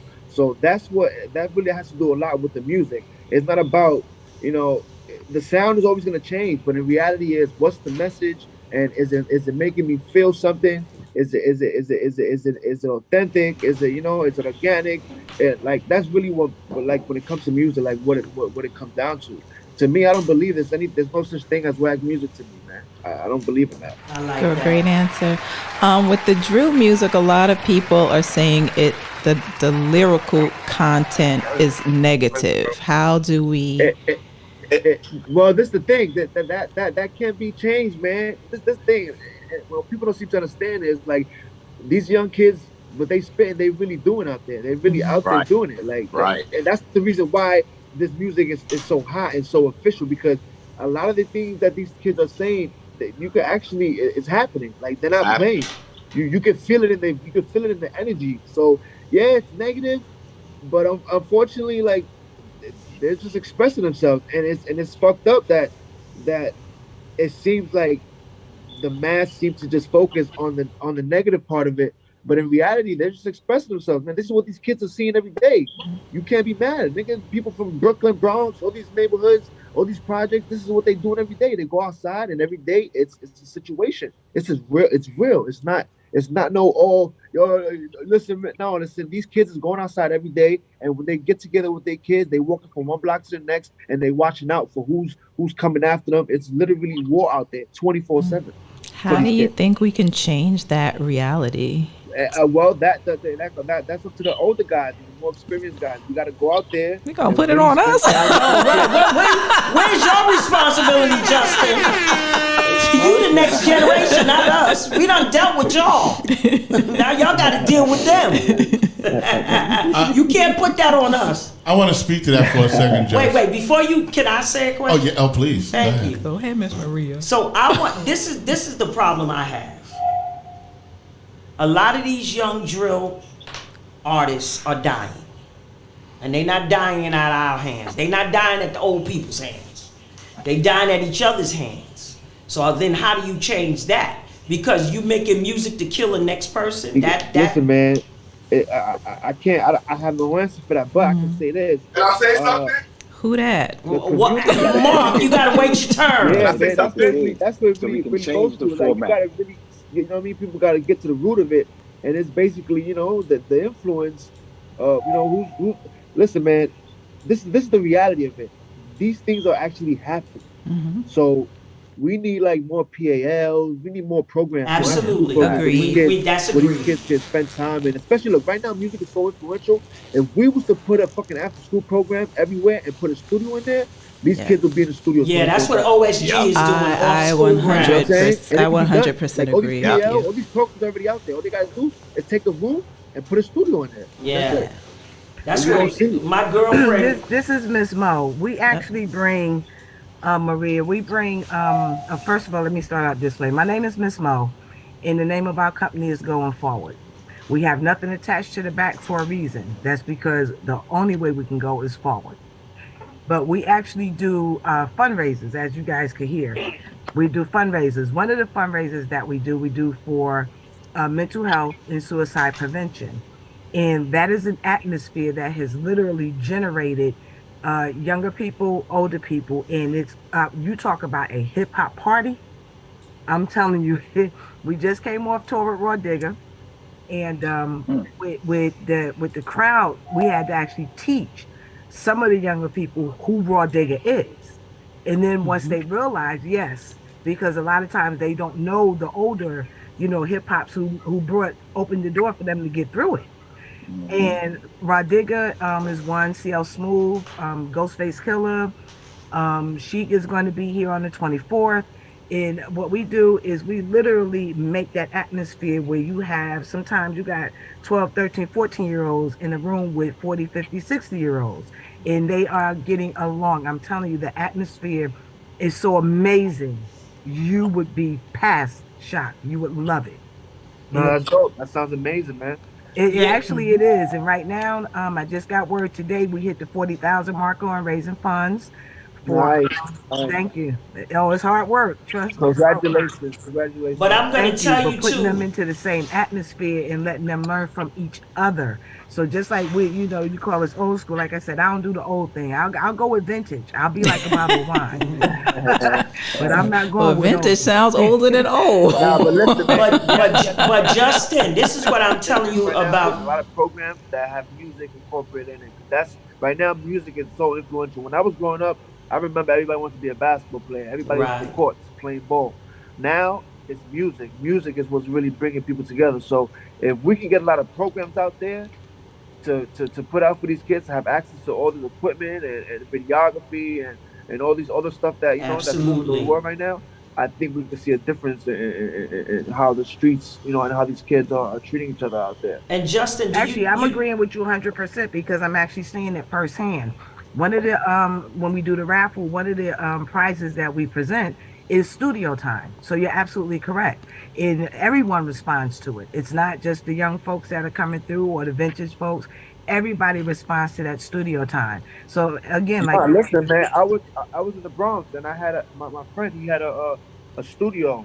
He had a building actually. He had an after school program. It had closed down, but I went and I took all my studio equipment and put it in there and opened up a full studio. And I was in the Bronx on 187 Little Italy and Cortona, and that's like, out there. Them kids is going crazy. But one thing I noticed is that I had opened the studio, and I had everybody from all sides, from the Crips, the Bloods, whatever, they was in there just making music. That's all they wanted to do was vibe out. There was no beef in there. And to the point where I had the cops come. I had a community meeting with the police officers because they thought I had some something going on in there, and they was like, the type of people you have in there. I was like, listen, man, it's music. They in here. I don't understand. I don't know what they doing. Like they ain't robbing nobody, right? They in here making music. There's nothing. You know what I'm saying? It was that I seen it hand like myself.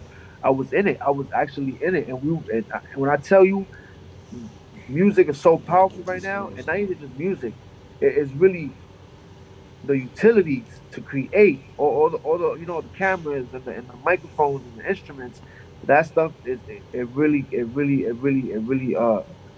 gets these kids going, like motivated. And I just want to talk about that because that's what Maria was saying is Lazy Lays from MOP and the OSG and the OSG network, right? The OSG network, right? They we build studios in schools, right? We have a studio up in the Bronx on Intervale Avenue in the school, world-class studio. We have one up at Bronxwood Prep up in the Bronx. We got 3 in Brooklyn. I can't hear nothing. That okay, hear them now. Yeah, right, I can't hear even you. close back hear everyone else. What happened? You can't hear us? Hey, yo, Jose, I'm coming to tear the building down, Jose. Yeah. Let's go. Oh wow, we got. Oh wait, hold on. Oh wait, Maria, somehow you muted me. No, I didn't touch nothing. I know, I just muted. You'll hear us now, right? Yeah. Okay, somehow I got muted. I don't know what's happening. Weird. So what I was saying was OSG and Lazy Lays and Dennis McKeezy and myself, we build studios in schools. We did one up on Intervale Avenue, Farrell's Academy. We did one in Bronxwood Prep. We built podcast studios, recording studios, production studios in New York City schools. So just to speak to what Justin was talking about, Jay Amazing, that's true because the kids, they flock to the room and they flourish and it's free and we teach them how to use all the equipment. We teach them how to engineer. We teach them how to produce. We got MPCs in the schools. We got the software in the schools, all that stuff so that they can express themselves. Now, in that expression, here's when I realized I was old. And this is when I realized something. Vintage. Right, vintage. Once you don't understand the language that the children are speaking, you are old. That's the deal. Because they use a different language. Kids can talk to you right now, say a whole sentence, and you will have no idea what they're talking about. Because they've developed their own slang the way we developed our own slang. They was like, yeah, man, he's a simp. Or he's this. And I'm like, what is that? It was a bunch of words, and they had to explain it to me. You got to remember, music is the expansion of music has always been based on the youth. Always been based on the youth. Once you grow up with your artist, you don't want to hear the young stuff no more. You understand what I'm saying? You still want to hear the Jay-Z stuff and Bambaataa and Flash. We want to hear all of that stuff because that's our generation. Taylor Soul. Because So wait. So you mean to tell me WAP is gonna be my daughter's best song? Correct. She don't like WAP. Hold on. She only like old music. But I'm saying the person that's listening to WAP now that's 19 is gonna listen to WAP at 50. That is correct. Yep. Oh, I doubt And they're gonna go. I promise you, because that's just how it works. And WAP is gonna be playing in Las Vegas, singing this song. A Boogie gonna be in Las Vegas. And they're gonna be 60 years old listening to the WAP. Are we 60 years old listening to Jay-Z? Yep. So what's the difference? Well, first of all, WAP and Jay-Z, you talk about two different genres. No. You talking about I'm styles talking about of wet music. ass pussy I know. versus. Listen, I get it. She Right? ain't even edited. Right. She just goes straight. I'm only saying these are the songs that are shaping their lives. And when they're 60, they're going to be listening to those artists. They won't be listening to new artists because they're not going to get it. Because the parents should be shaping their lives. But no, I mean, artists always shape. Music always shapes the lives of children. My parents, who shaped me, but I was shaped by hip hop. I was shaped by going to the parks and hearing Bam and Flash and the Funky Four, and then in the 80s. And what was you hearing when you heard it? I mean, it was different. We were hearing whatever they was talking about, whatever the battle was about, whether it was positive and all this stuff. And this is what we've grown up into. Only thing I'm saying is, don't think that when these kids become our age, that they're not going to listen to that. Because that's what they identify with. Rock, let me ask you a question, Rock, before we move on, because we got some more artists to get to. We have the females. Isn't it interesting as we talk to this young man about how the music today is reflecting the violence that these people see every day in the street? But when hip hop was originated, didn't the African Bambaataa kind of get this to get the kids out of the violence? Yeah, absolutely. I mean, it was to get us out of the gangs, right? Because we was in the gangs hard.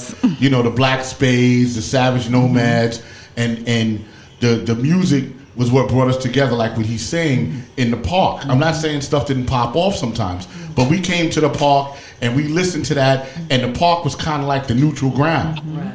You know what I'm saying? You're absolutely correct. This kind of did a 180. Right, but you got to remember, as music transitioned, don't sleep on it. Don't think that we didn't do no negative shit, because that NWA stuff, when that came into play with the fuck the police and the bitches and the da da da da da, we was listening to that. Yeah, but it wasn't all the there was no balance. Music wasn't like that. You still had a variety. Absolutely, but I'm saying we had our fair share of that type of music too.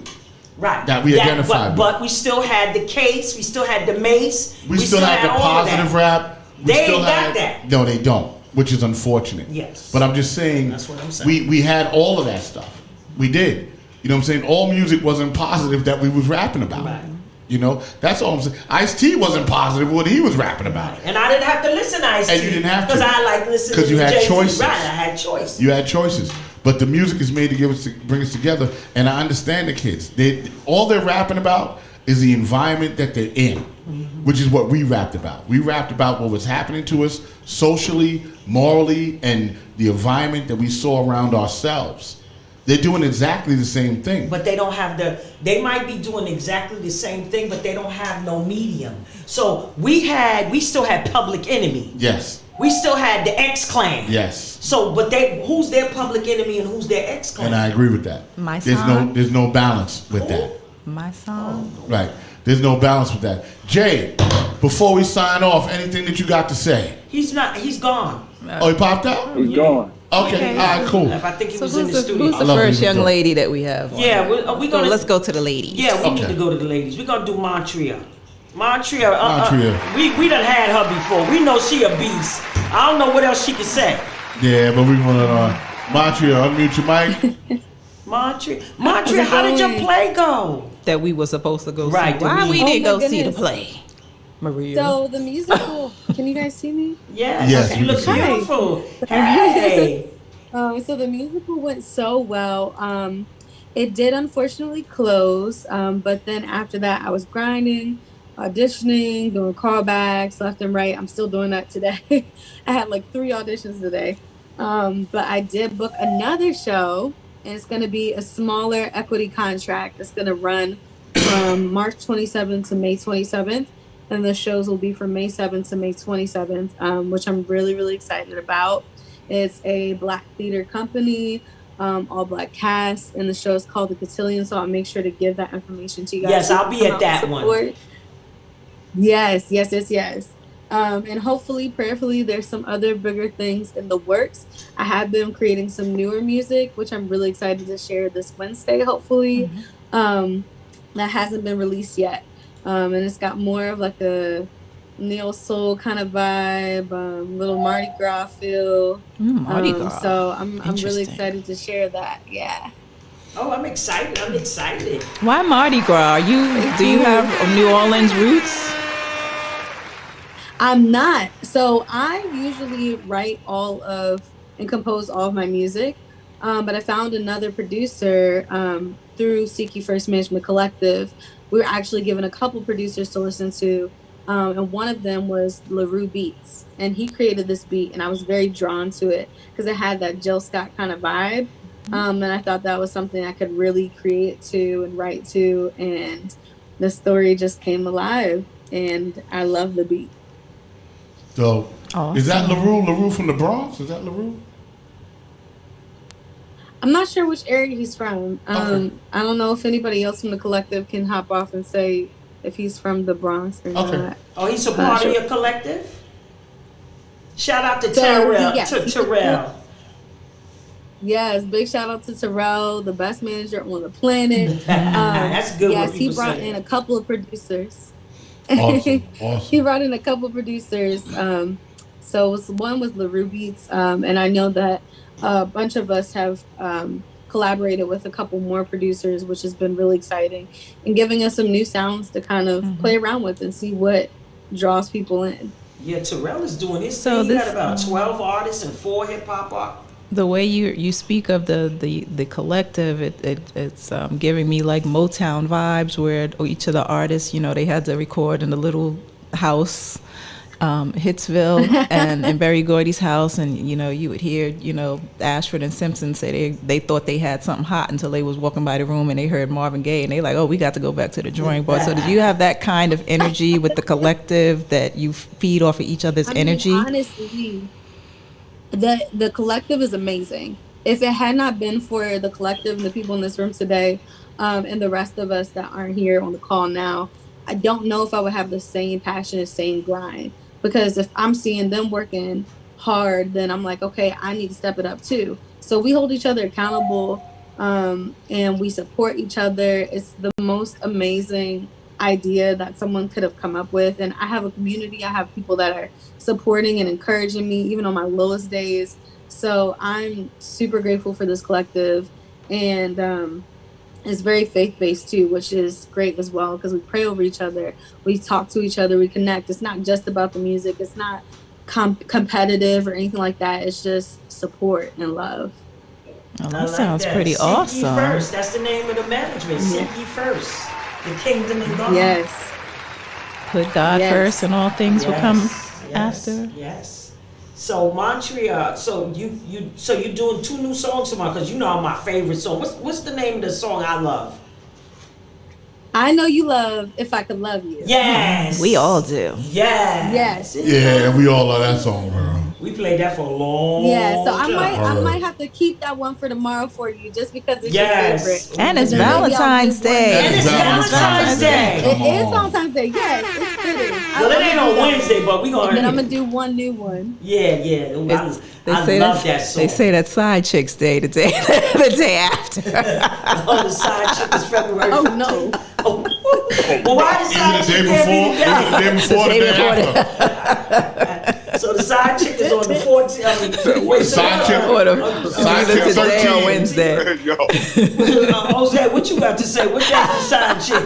Side check 13 or 15, but not the 14. Nah. I'll be at the shrine. Well, hopefully They nobody's won't a find side out. chick. I'll be at the All shrine. the main, and there's no extras. Yeah, we love that. Well, we gonna big up the side chicks on Wednesday. I'm gonna say, if you a side chick out there, God bless you. Put your hands in the air and we're like, just don't care. And if you're a side chick at Mad Wednesday, say, oh yeah. That's what we want to do for the side chicks. Side chicks need love and recognition too. Y'all terrible. It's a lot of work being a side chick. Shit ain't easy. Right. You gotta change your dates. If the kids got a special thing going on in school, Right. when you planned it for Monday, you might have to do it on Thursday. Can't see him for Christmas, can't see him for Thanksgiving, can't see him for You can Easter. see him Christmas Eve. Can't see him New That's Year's. the side chick day. Exactly. So Montreal, I'm so happy. So everything's going good. Your apartment, everything's going good in New York. Everything's good. I literally just moved this Saturday. I'm still unpacking. Wait a minute, but it's you been moved. crazy. Didn't you move from DC last year? So I moved from the like Howard County area, and then I moved to Brooklyn. But now I'm in Long Island City. Oh. Oh, you buy the studio. Oh, so you like that better? I do like Long Island City. It's really nice. It's a different vibe. She's around the corner. We're in Long Island City. You could have came in live. We on Steinway Street. That we in Astoria. She in Long Island City. Street? Right there. Huh? Okay. What You guys familiar with Hunter Street? What street? Hunters Boulevard. Hunter Street. I don't know. You by the 7 train, or you by the 7, right? I'm by the 7, and I'm by the E. E, F, the E, G. Yeah, Well, the E, no, the the F, the F, G. She said E and F. Yeah, I know where you at. I know exactly where you at. Yeah, she's down the block, literally. That's where I'm at. Don't tell him your address. Yep. I'm not. Coming over for dinner, I'm just saying. I was hungry. I've been known to just pop up on motherfuckers. All right, so we thank you, Montreal. We want to get to the other artists too. If people want to get, you gonna tell them how to get in contact with you. Where's your social media? Hold on, before you say that, I want to say this on the Zoom, Yes. guys. So Can you everybody, please my social hold on, media. Montreal. Hold on. Wait 1 second. During the show, here's what I notice happens. After you perform, you'll leave, right? And then it gets empty. Guys, please try to stay till the last performer and keep your people there till the last performer so that everybody gets seen by people. You know what I'm saying? Don't just do your joint and then just break out and don't support the other artist. That's what I'm saying. We should all be there for basically the entire length of the show until everybody's performing. Which is only supposed to be for 2 hours, but we over that now. Yeah, right, we're over that, yeah. So y'all should, the same way y'all stayed on the Zoom the whole time, y'all should stay at Mad Wednesdays so that everybody, gets seen with a nice little audience. Oh, you're talking about Mad Wednesdays. I'm talking about Mad Wednesdays, yeah. Okay. I apologize. This is Miss Mo. Can I share something piggybacking on what you're saying there? Yes. Actually, we had an artist again, and this was the CL Smooth one. The artist left prior. When CL Smooth came in, of course people was talking about him. They was raving, telling him how good they was. CL Smooth wanted to meet them. They weren't there. They left. So that was a part of the opportunity walking out the door when they walked out. And the same exact thing happened when we was up in when we did the Raw Digger tour. We literally went from Brooklyn. Actually, let me do it like this: New York, Massachusetts, Connecticut, Maine, New Hampshire. And one of the female artists that we had on, they bragged about it, and the artist was amazing. They bragged about it. I mean, she got the crowd going. Even the people was there performing as well. Raw Digger wanted to meet them and talk with them, and I knew that Raw Digger was looking to pick up new acts. So this person also lost their opportunity. It's very important. Again, I have to support you in what you're saying. It's very important. If you're coming in and you're the first act on, please make preparations to stay the duration. Thank you. So we're gonna do Affinity. I think we lost Alana. She was there. She's not there anymore. Okay. So let's move to Infinity. Montreal, thank you. Thank you, Montreal. Thank you. We talk more on Wednesday. We talk more about Montreal. Yeah, Montreal. We're gonna call you. We're gonna talk more on Wednesday. Sounds good. I bet. Who's next up to bat? Affinity. Affinity in the house. We lost Alana. Oh no, you didn't. She's back. Oh, she's back. Affinity. Hello, Affinity. Affinity, where your camera at?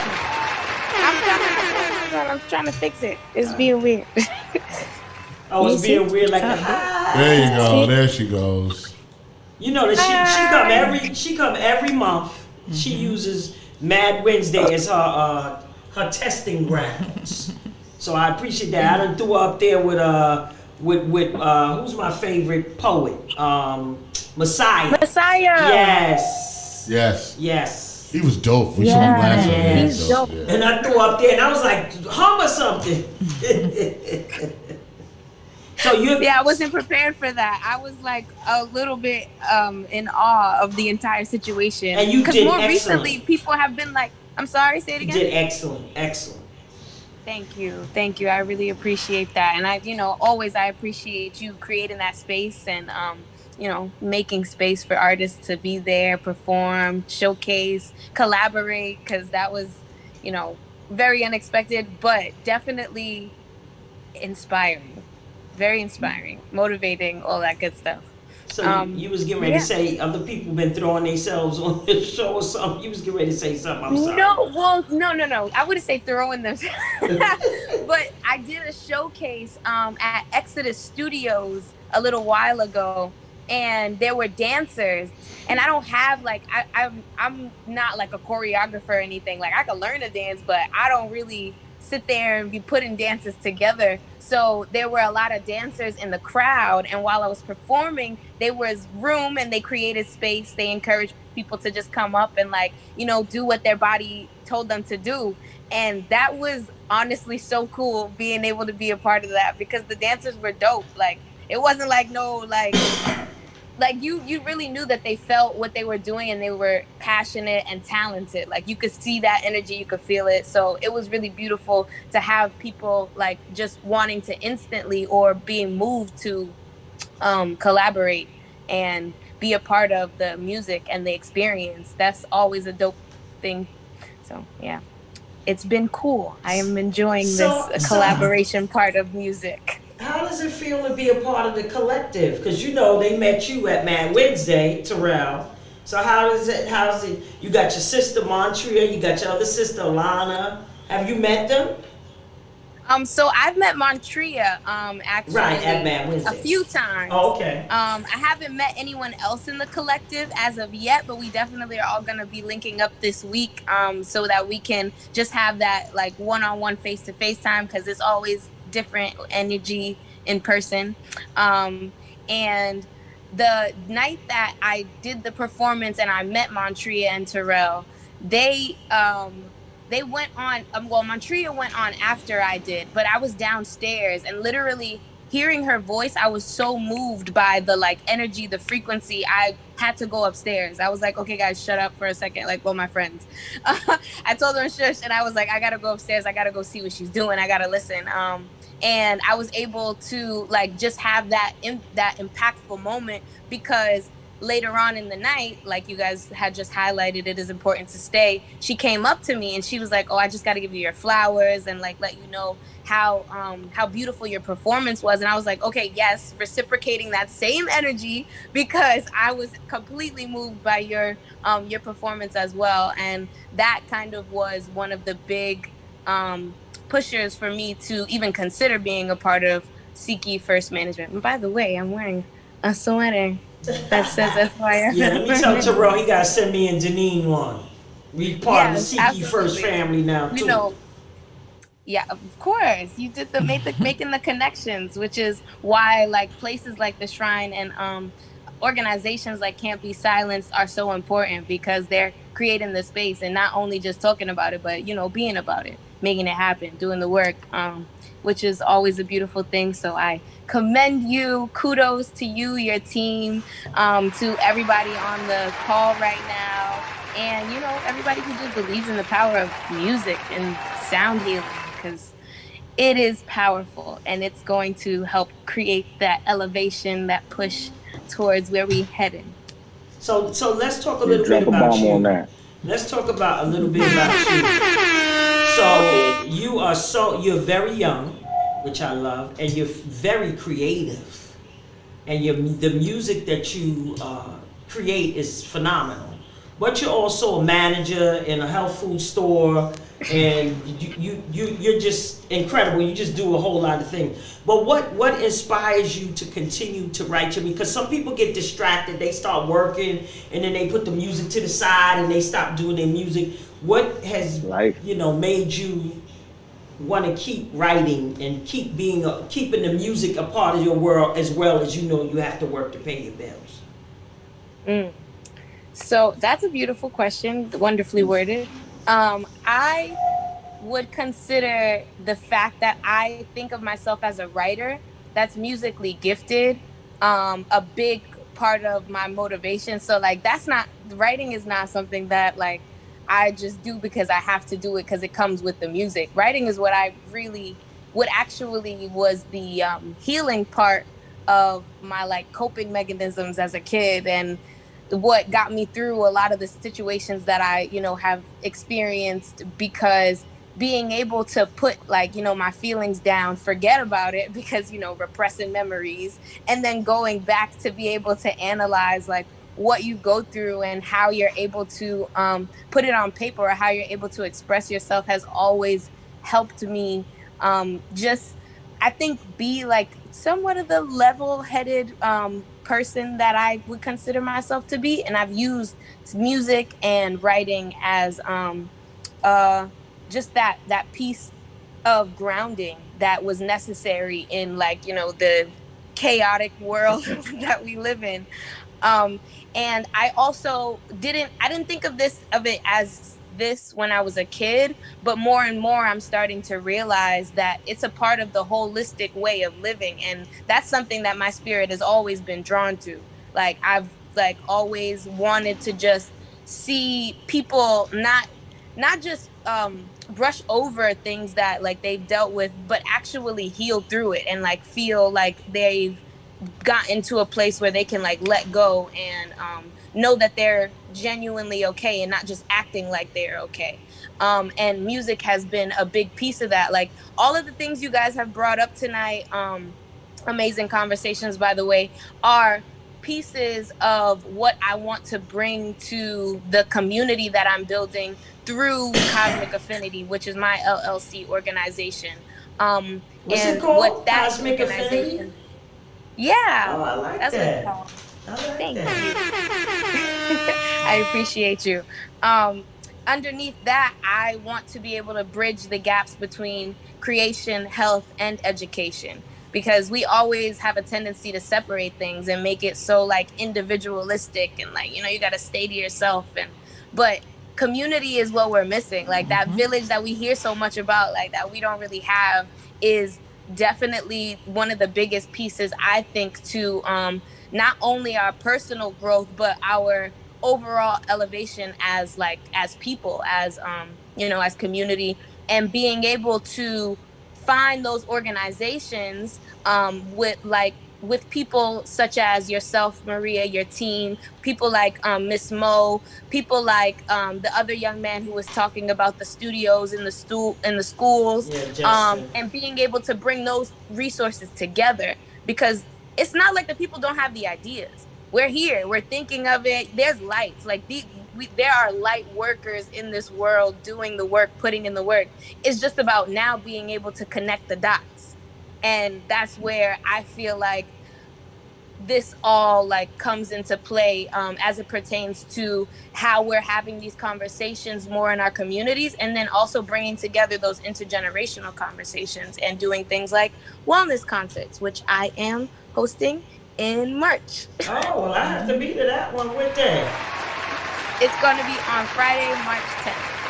Okay, that's National Women's and Girls HIV Testing Day also. I did not know that, but Yes, that ma'am. would definitely be important to bring up. Absolutely. Absolutely. Where's Come, it gonna? you know what? I actually wanted to ask you. I was going to ask you tomorrow. I mean, on Wednesday, but I want you to speak at the event. Of course, I'll speak at the event. Okay. Absolutely. See how easy that was, Affinity? Right? Ask and you shall receive. I have a question. This is Miss Mo. Thank you. I appreciate you more than you can ever imagine. You're beautiful. You're intelligent. And you're definitely a breath of fresh air. We want to bring it together, and we know we have to do it with all of us, old, young, medium age, sneeze and cough, and all of us. We know we have to bring it together. Vintage. So the vintage, there you go. That's right. Correct me, because that is my phrase, vintage. But just to stand here and listen to you talk. Like I said, I'm a retired teacher, and I taught little people once, and I love sharing this story. I taught little people once. I will never teach little people again. Let me make clear, it's not because of the little people. It's the big people that's parenting the little people. So they're the challenge. They're the fight. The little people, they pretty much, they follow your lead.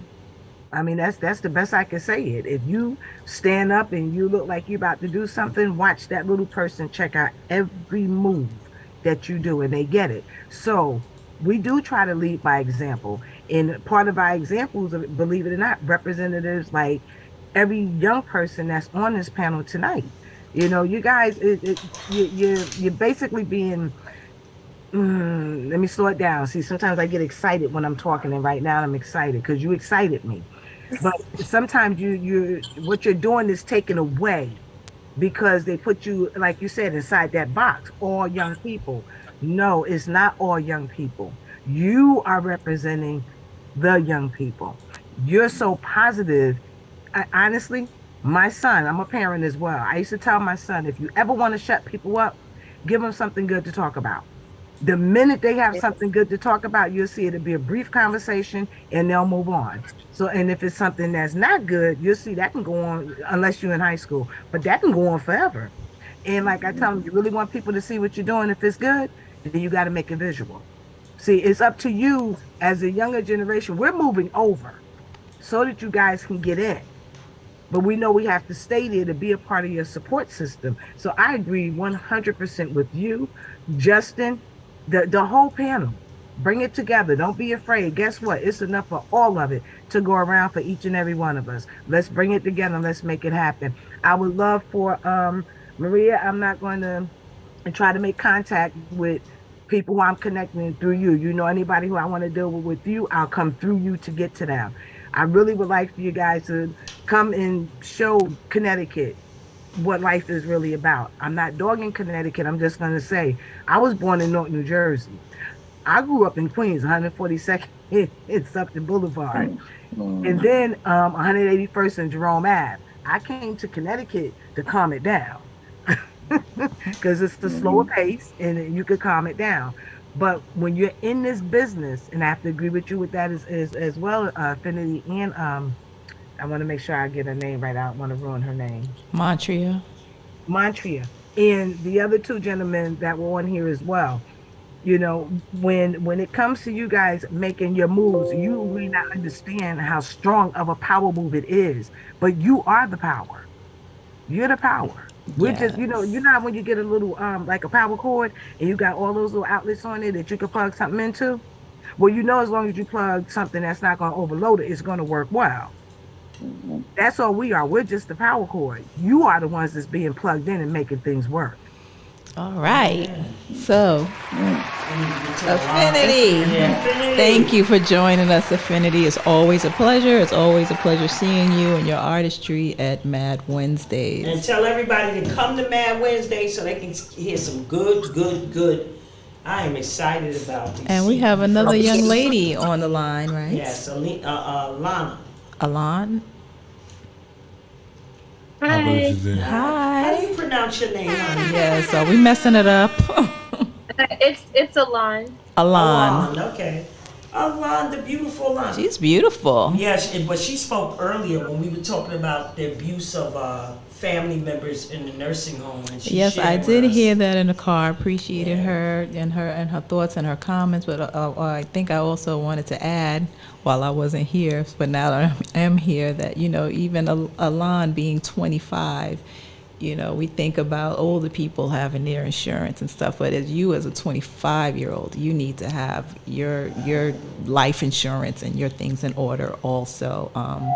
I think there was a lot of young rappers have gotten, killed recently, but I think I seen one's wife or girlfriend was like, no, he didn't have life insurance. We're young, so we don't get life insurance. Like, you're young, you need to have life insurance too. You need to have your estate in order too, no matter how young or old you are. Were they living together, her and the rapper? I think they had a child. I don't know the situation, but her thing was like, her comment was like, "We're young. We don't, we don't do life insurance." Yeah, she's dumb. Because the deal is, truthfully, life insurance is for young people. Mm-hmm. It ain't really. It's not really for old people, right? The older you get, the less life insurance you can get because you're old. Your life expectancy, right? Your life expectancy is short because that's just what it is. What it is. But when you're 20 and you get a life insurance policy, it's not just life insurance, it's money management.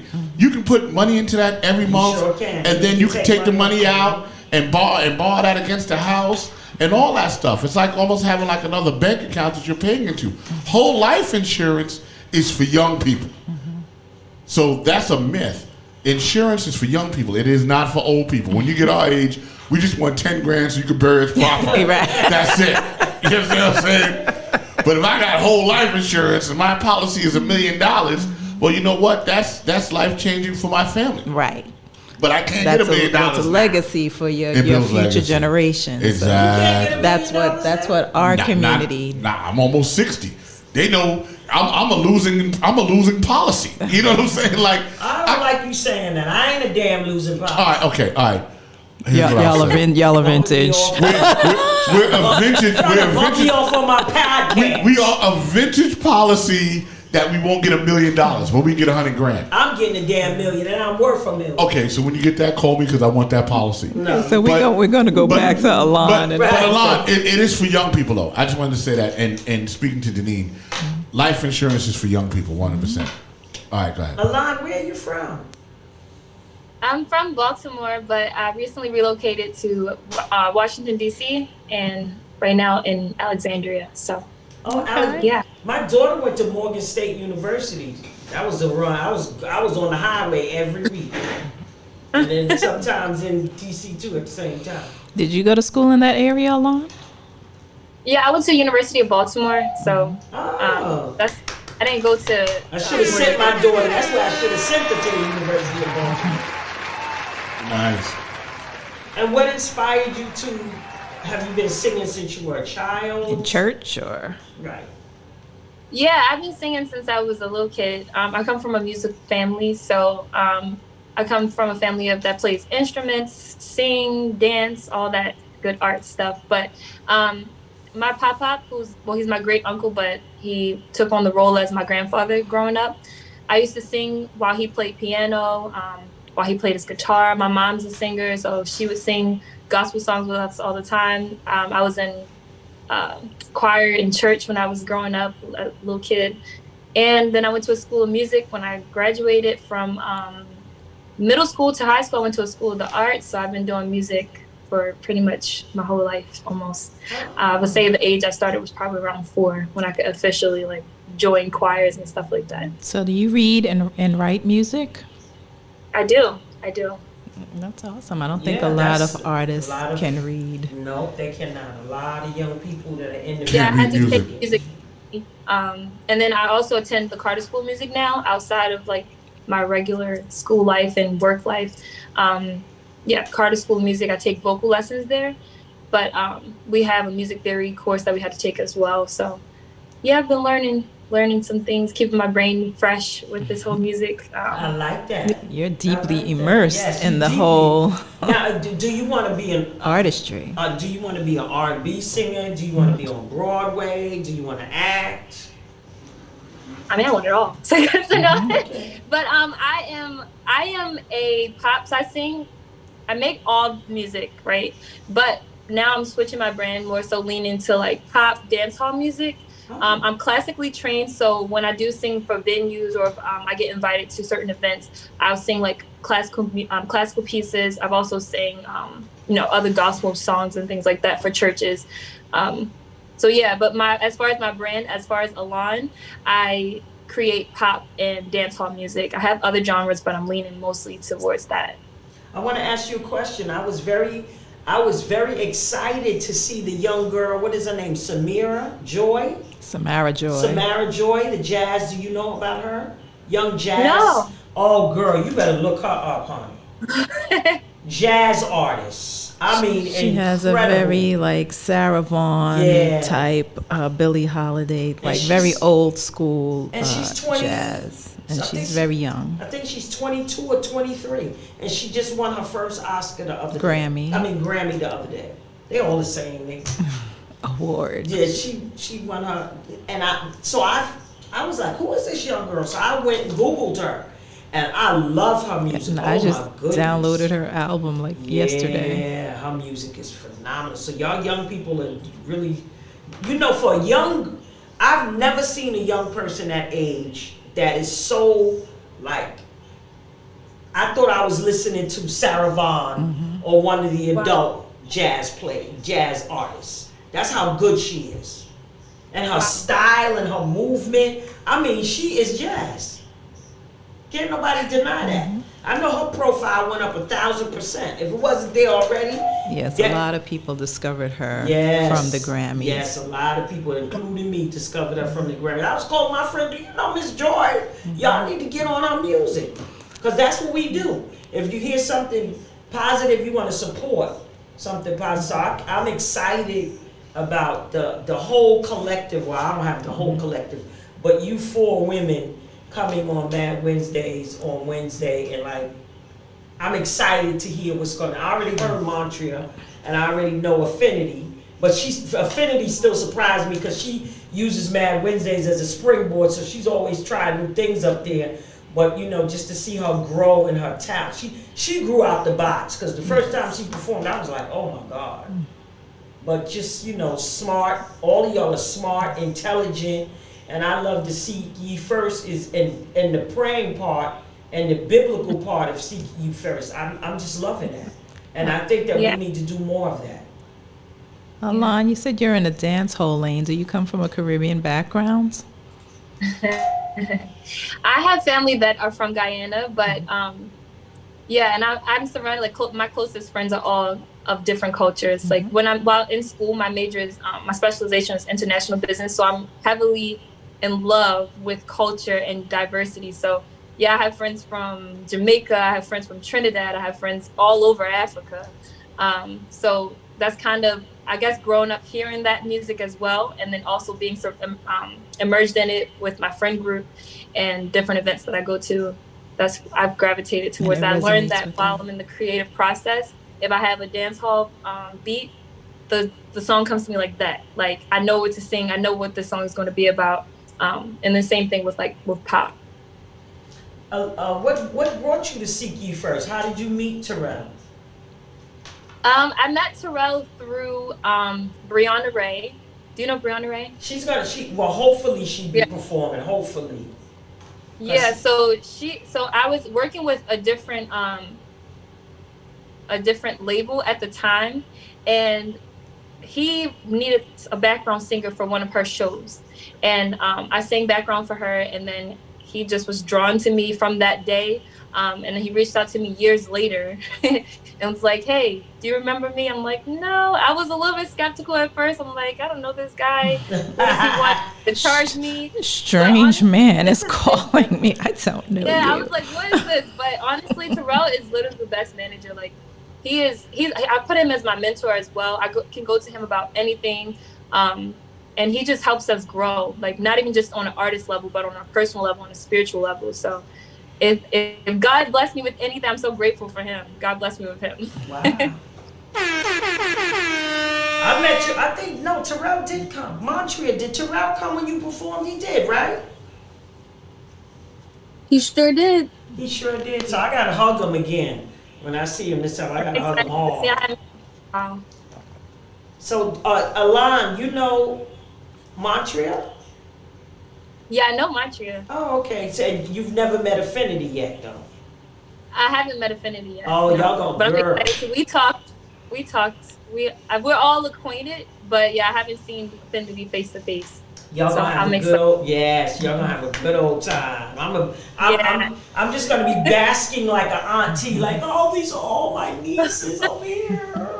You know, the men already call me aunties, but because I get my show is very male heavy. So when I get a bunch of young, talented women performing, I am very, very, very, very happy.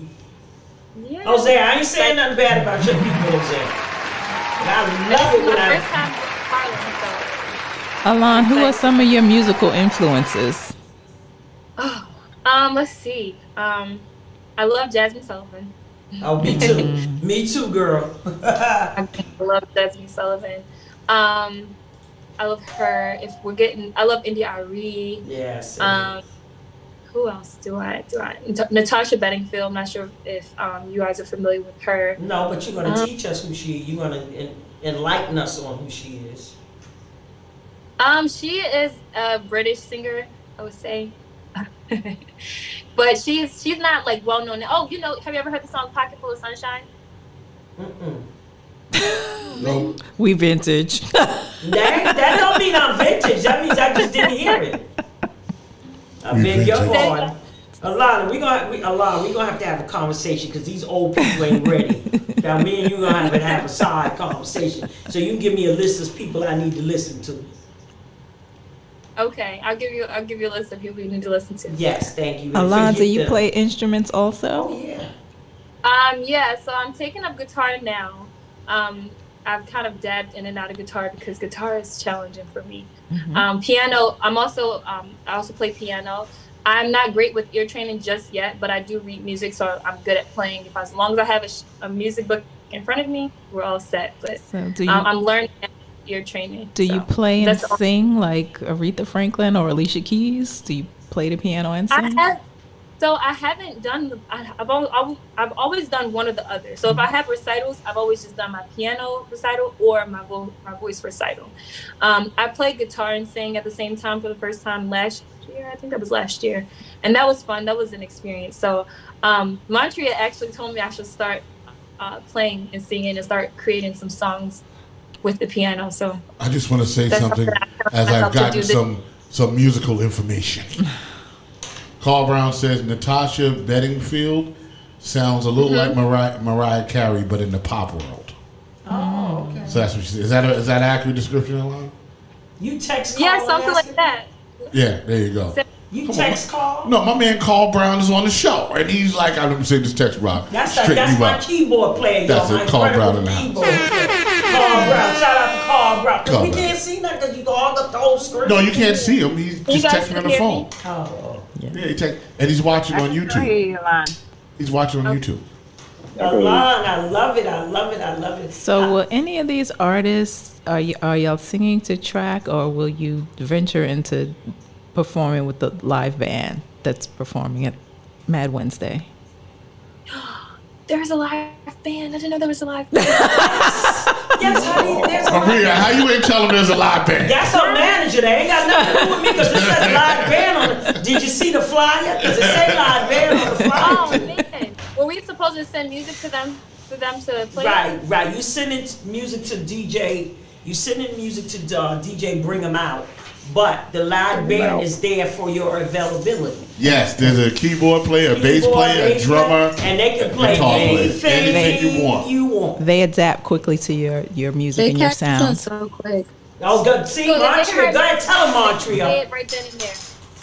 Whatever you do, they're gonna rock and shock. They're gonna just pick up and go. Yes. Wow. Yeah, no rehearsal necessary. You're gonna see some musical stuff going on. Huh? So should we, when we send the music in, they'll be able to listen to it, or that's something we tell them? Yeah, when you get there that night, you can start your music and then they come pick it up on the spot. On the spot, girl. I got the on the spot band. So while the track is actually playing and you're singing to it, they're gonna hear it and then they start kicking in. Then all of a sudden the track is gone and the band is rocking on. That's if you want that. That's if you want that. Right, if you want that. They don't do it for everybody. So you have to go behind and say, listen, I would like y'all to pick up the music for me. I like to. And then they catch it. And you will love it. You will leave it out of there with the most amazing experience. And Montreal is a witness, and Affinity can witness that for me. Well, I'm glad we told her. I like to witness it for you too, Miss Maria. Now, and this is talking to the artist directly. We had a performer there. The performer had never touched the stage, not a day in her life. She came down, she did Maria's show.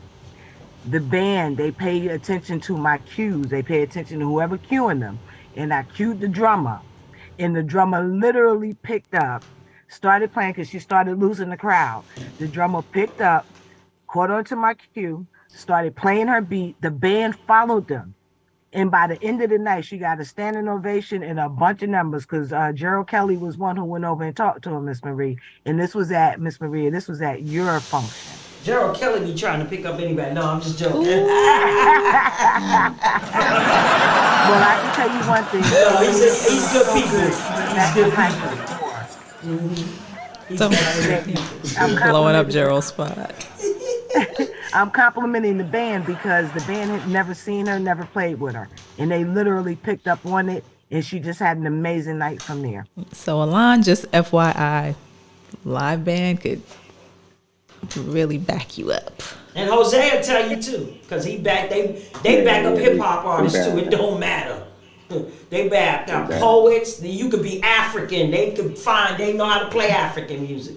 You could be Caribbean. You could be Japanese. It don't matter. They can play. They'll play Spanish music if you want. Right. Too fast. They can truly play Spanish music too. Just so that you know, right? Carl Brown used to be on 98.7 Kiss FM, and they had that show where the artists would come in, major artists would come in, and they would start singing, and he'd pick up and start playing the keyboard live on the radio. So that's where he gets his chops from. From on the spot, they're on the radio, artist starts, Carl got to figure out the chords, and he does it right there on the spot. So when he does it at Mad Wednesdays, it's second nature to him. And he's been with me since 2000. That's how long he's been playing with 23 years. Since 2000. That's the kind of relationship I have with people. Yeah. Sometimes they want to tell me off and cuss me out, but they still love me. So I am so excited about Wednesday. Jose, I see you with my picture behind your head. You ain't think I see that? I love it. I look cute too, don't I? He ain't even answering me. Jose, you hear me? He's muted. No, he ain't. Not on my phone. He's not. Jose. He's frozen now. Jose took a break. Yeah, he froze. But Alon, thank you for joining thank us. You, honey. Absolutely. We're looking forward to seeing you on Wednesday. And how can people find you? Because people are in Facebook. How can people find you? Because this is on Facebook too. And YouTube. Yeah, I'm on Instagram, on social media platforms at officially Alon. That's officially ALAHN. Okay. Awesome. And Montreal, did you give them where to contact you? Yes. You can contact me on social media, on Instagram, on TikTok, Facebook, where else? By Montreal Walker, MONTRIA, and then Walker. And Affinity, did you tell people how to get in contact with you? You guys can find me at Cosmic Affinity just Cosmic Affinity on IG, Affinity Nelson on Facebook, and find me there. And Marquise you still here? Mark Baller. Yeah, he's there. He's muted. He's probably. Yeah, I'm here. How can people contact you? How do people contact on your social media? Because you're on YouTube and you're on Facebook. Oh, I'm on Facebook. Mark Baller on Facebook. I'm on YouTube. Mr. EU on YouTube, Spotify, Mr. EU, Tidal, Mr. EU, Apple Music, Mr. EU, Snapchat, Mr. EU, TikTok, Mr. EU, Instagram, Mr. EU, everything. So tell them how to spell EU again. So why you ain't Mr. EU instead of Mike Baller since you Mr. EU everywhere else? Because I went through a rapping phase, and every time people see me now, it's that slogan now. So I changed it into that. It's EYYOOHH. EYOO. EYYOOHH. Okay, HH. Okay. EU. Mr. EU. EU. Right. Like ooh. Right. Action word. Right. Well, we have gone overtime. With the Mad Wednesdays edition, we had some technical difficulties. We fought through And it. we apologize to you artists. Normally we are able to play the music. We don't know what happened this time. And when we sign off, we're going to figure out why. Right, when we sign off, we're going to figure out why. So thank you and God bless you. And go on Facebook, Maria Antoinette Davis, and share the page. So and hashtag Maria Davis when you post at Mad Wednesdays, when you post a picture, a white lady. Yeah, trying to be on the top. So when people Google Maria Davis, they see the non-singing white lady. So when you post your pictures and your videos in Mad Wednesdays, hashtag Maria Davis. Thank you. Thank you, everyone. Thank you. I'll see y'all on Wednesday. Thank the platform as usual. The show. Thank you. Thank you, guys. Everybody rock out. Thank you. Thank you, everyone. Good night. All right. Good night. Thank you, Maria. Have a good night, y'all. You too.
Yeah.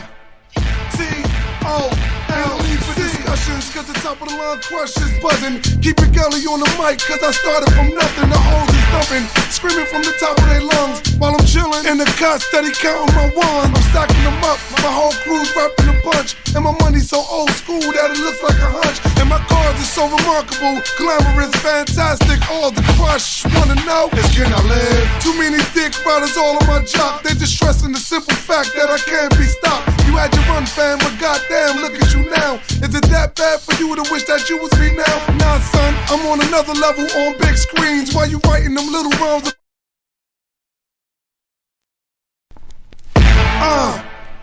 Yeah, T-O-L.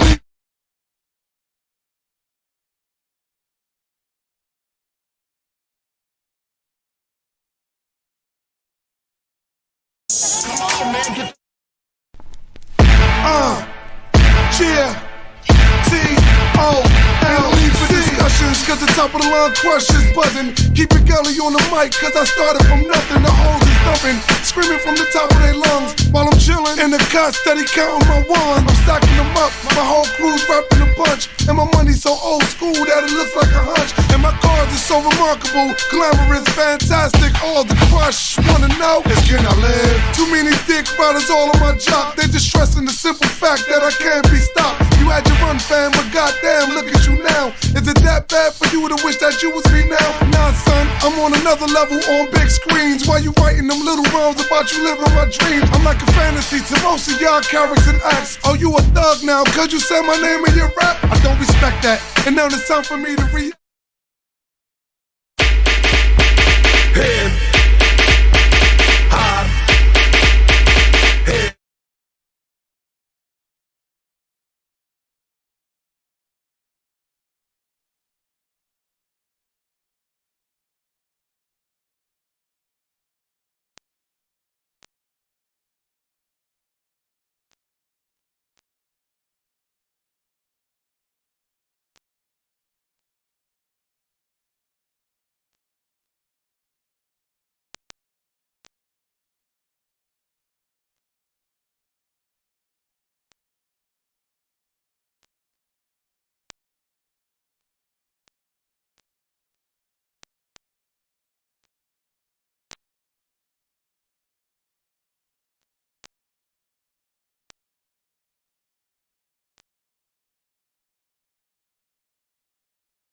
cause the top of the line questions.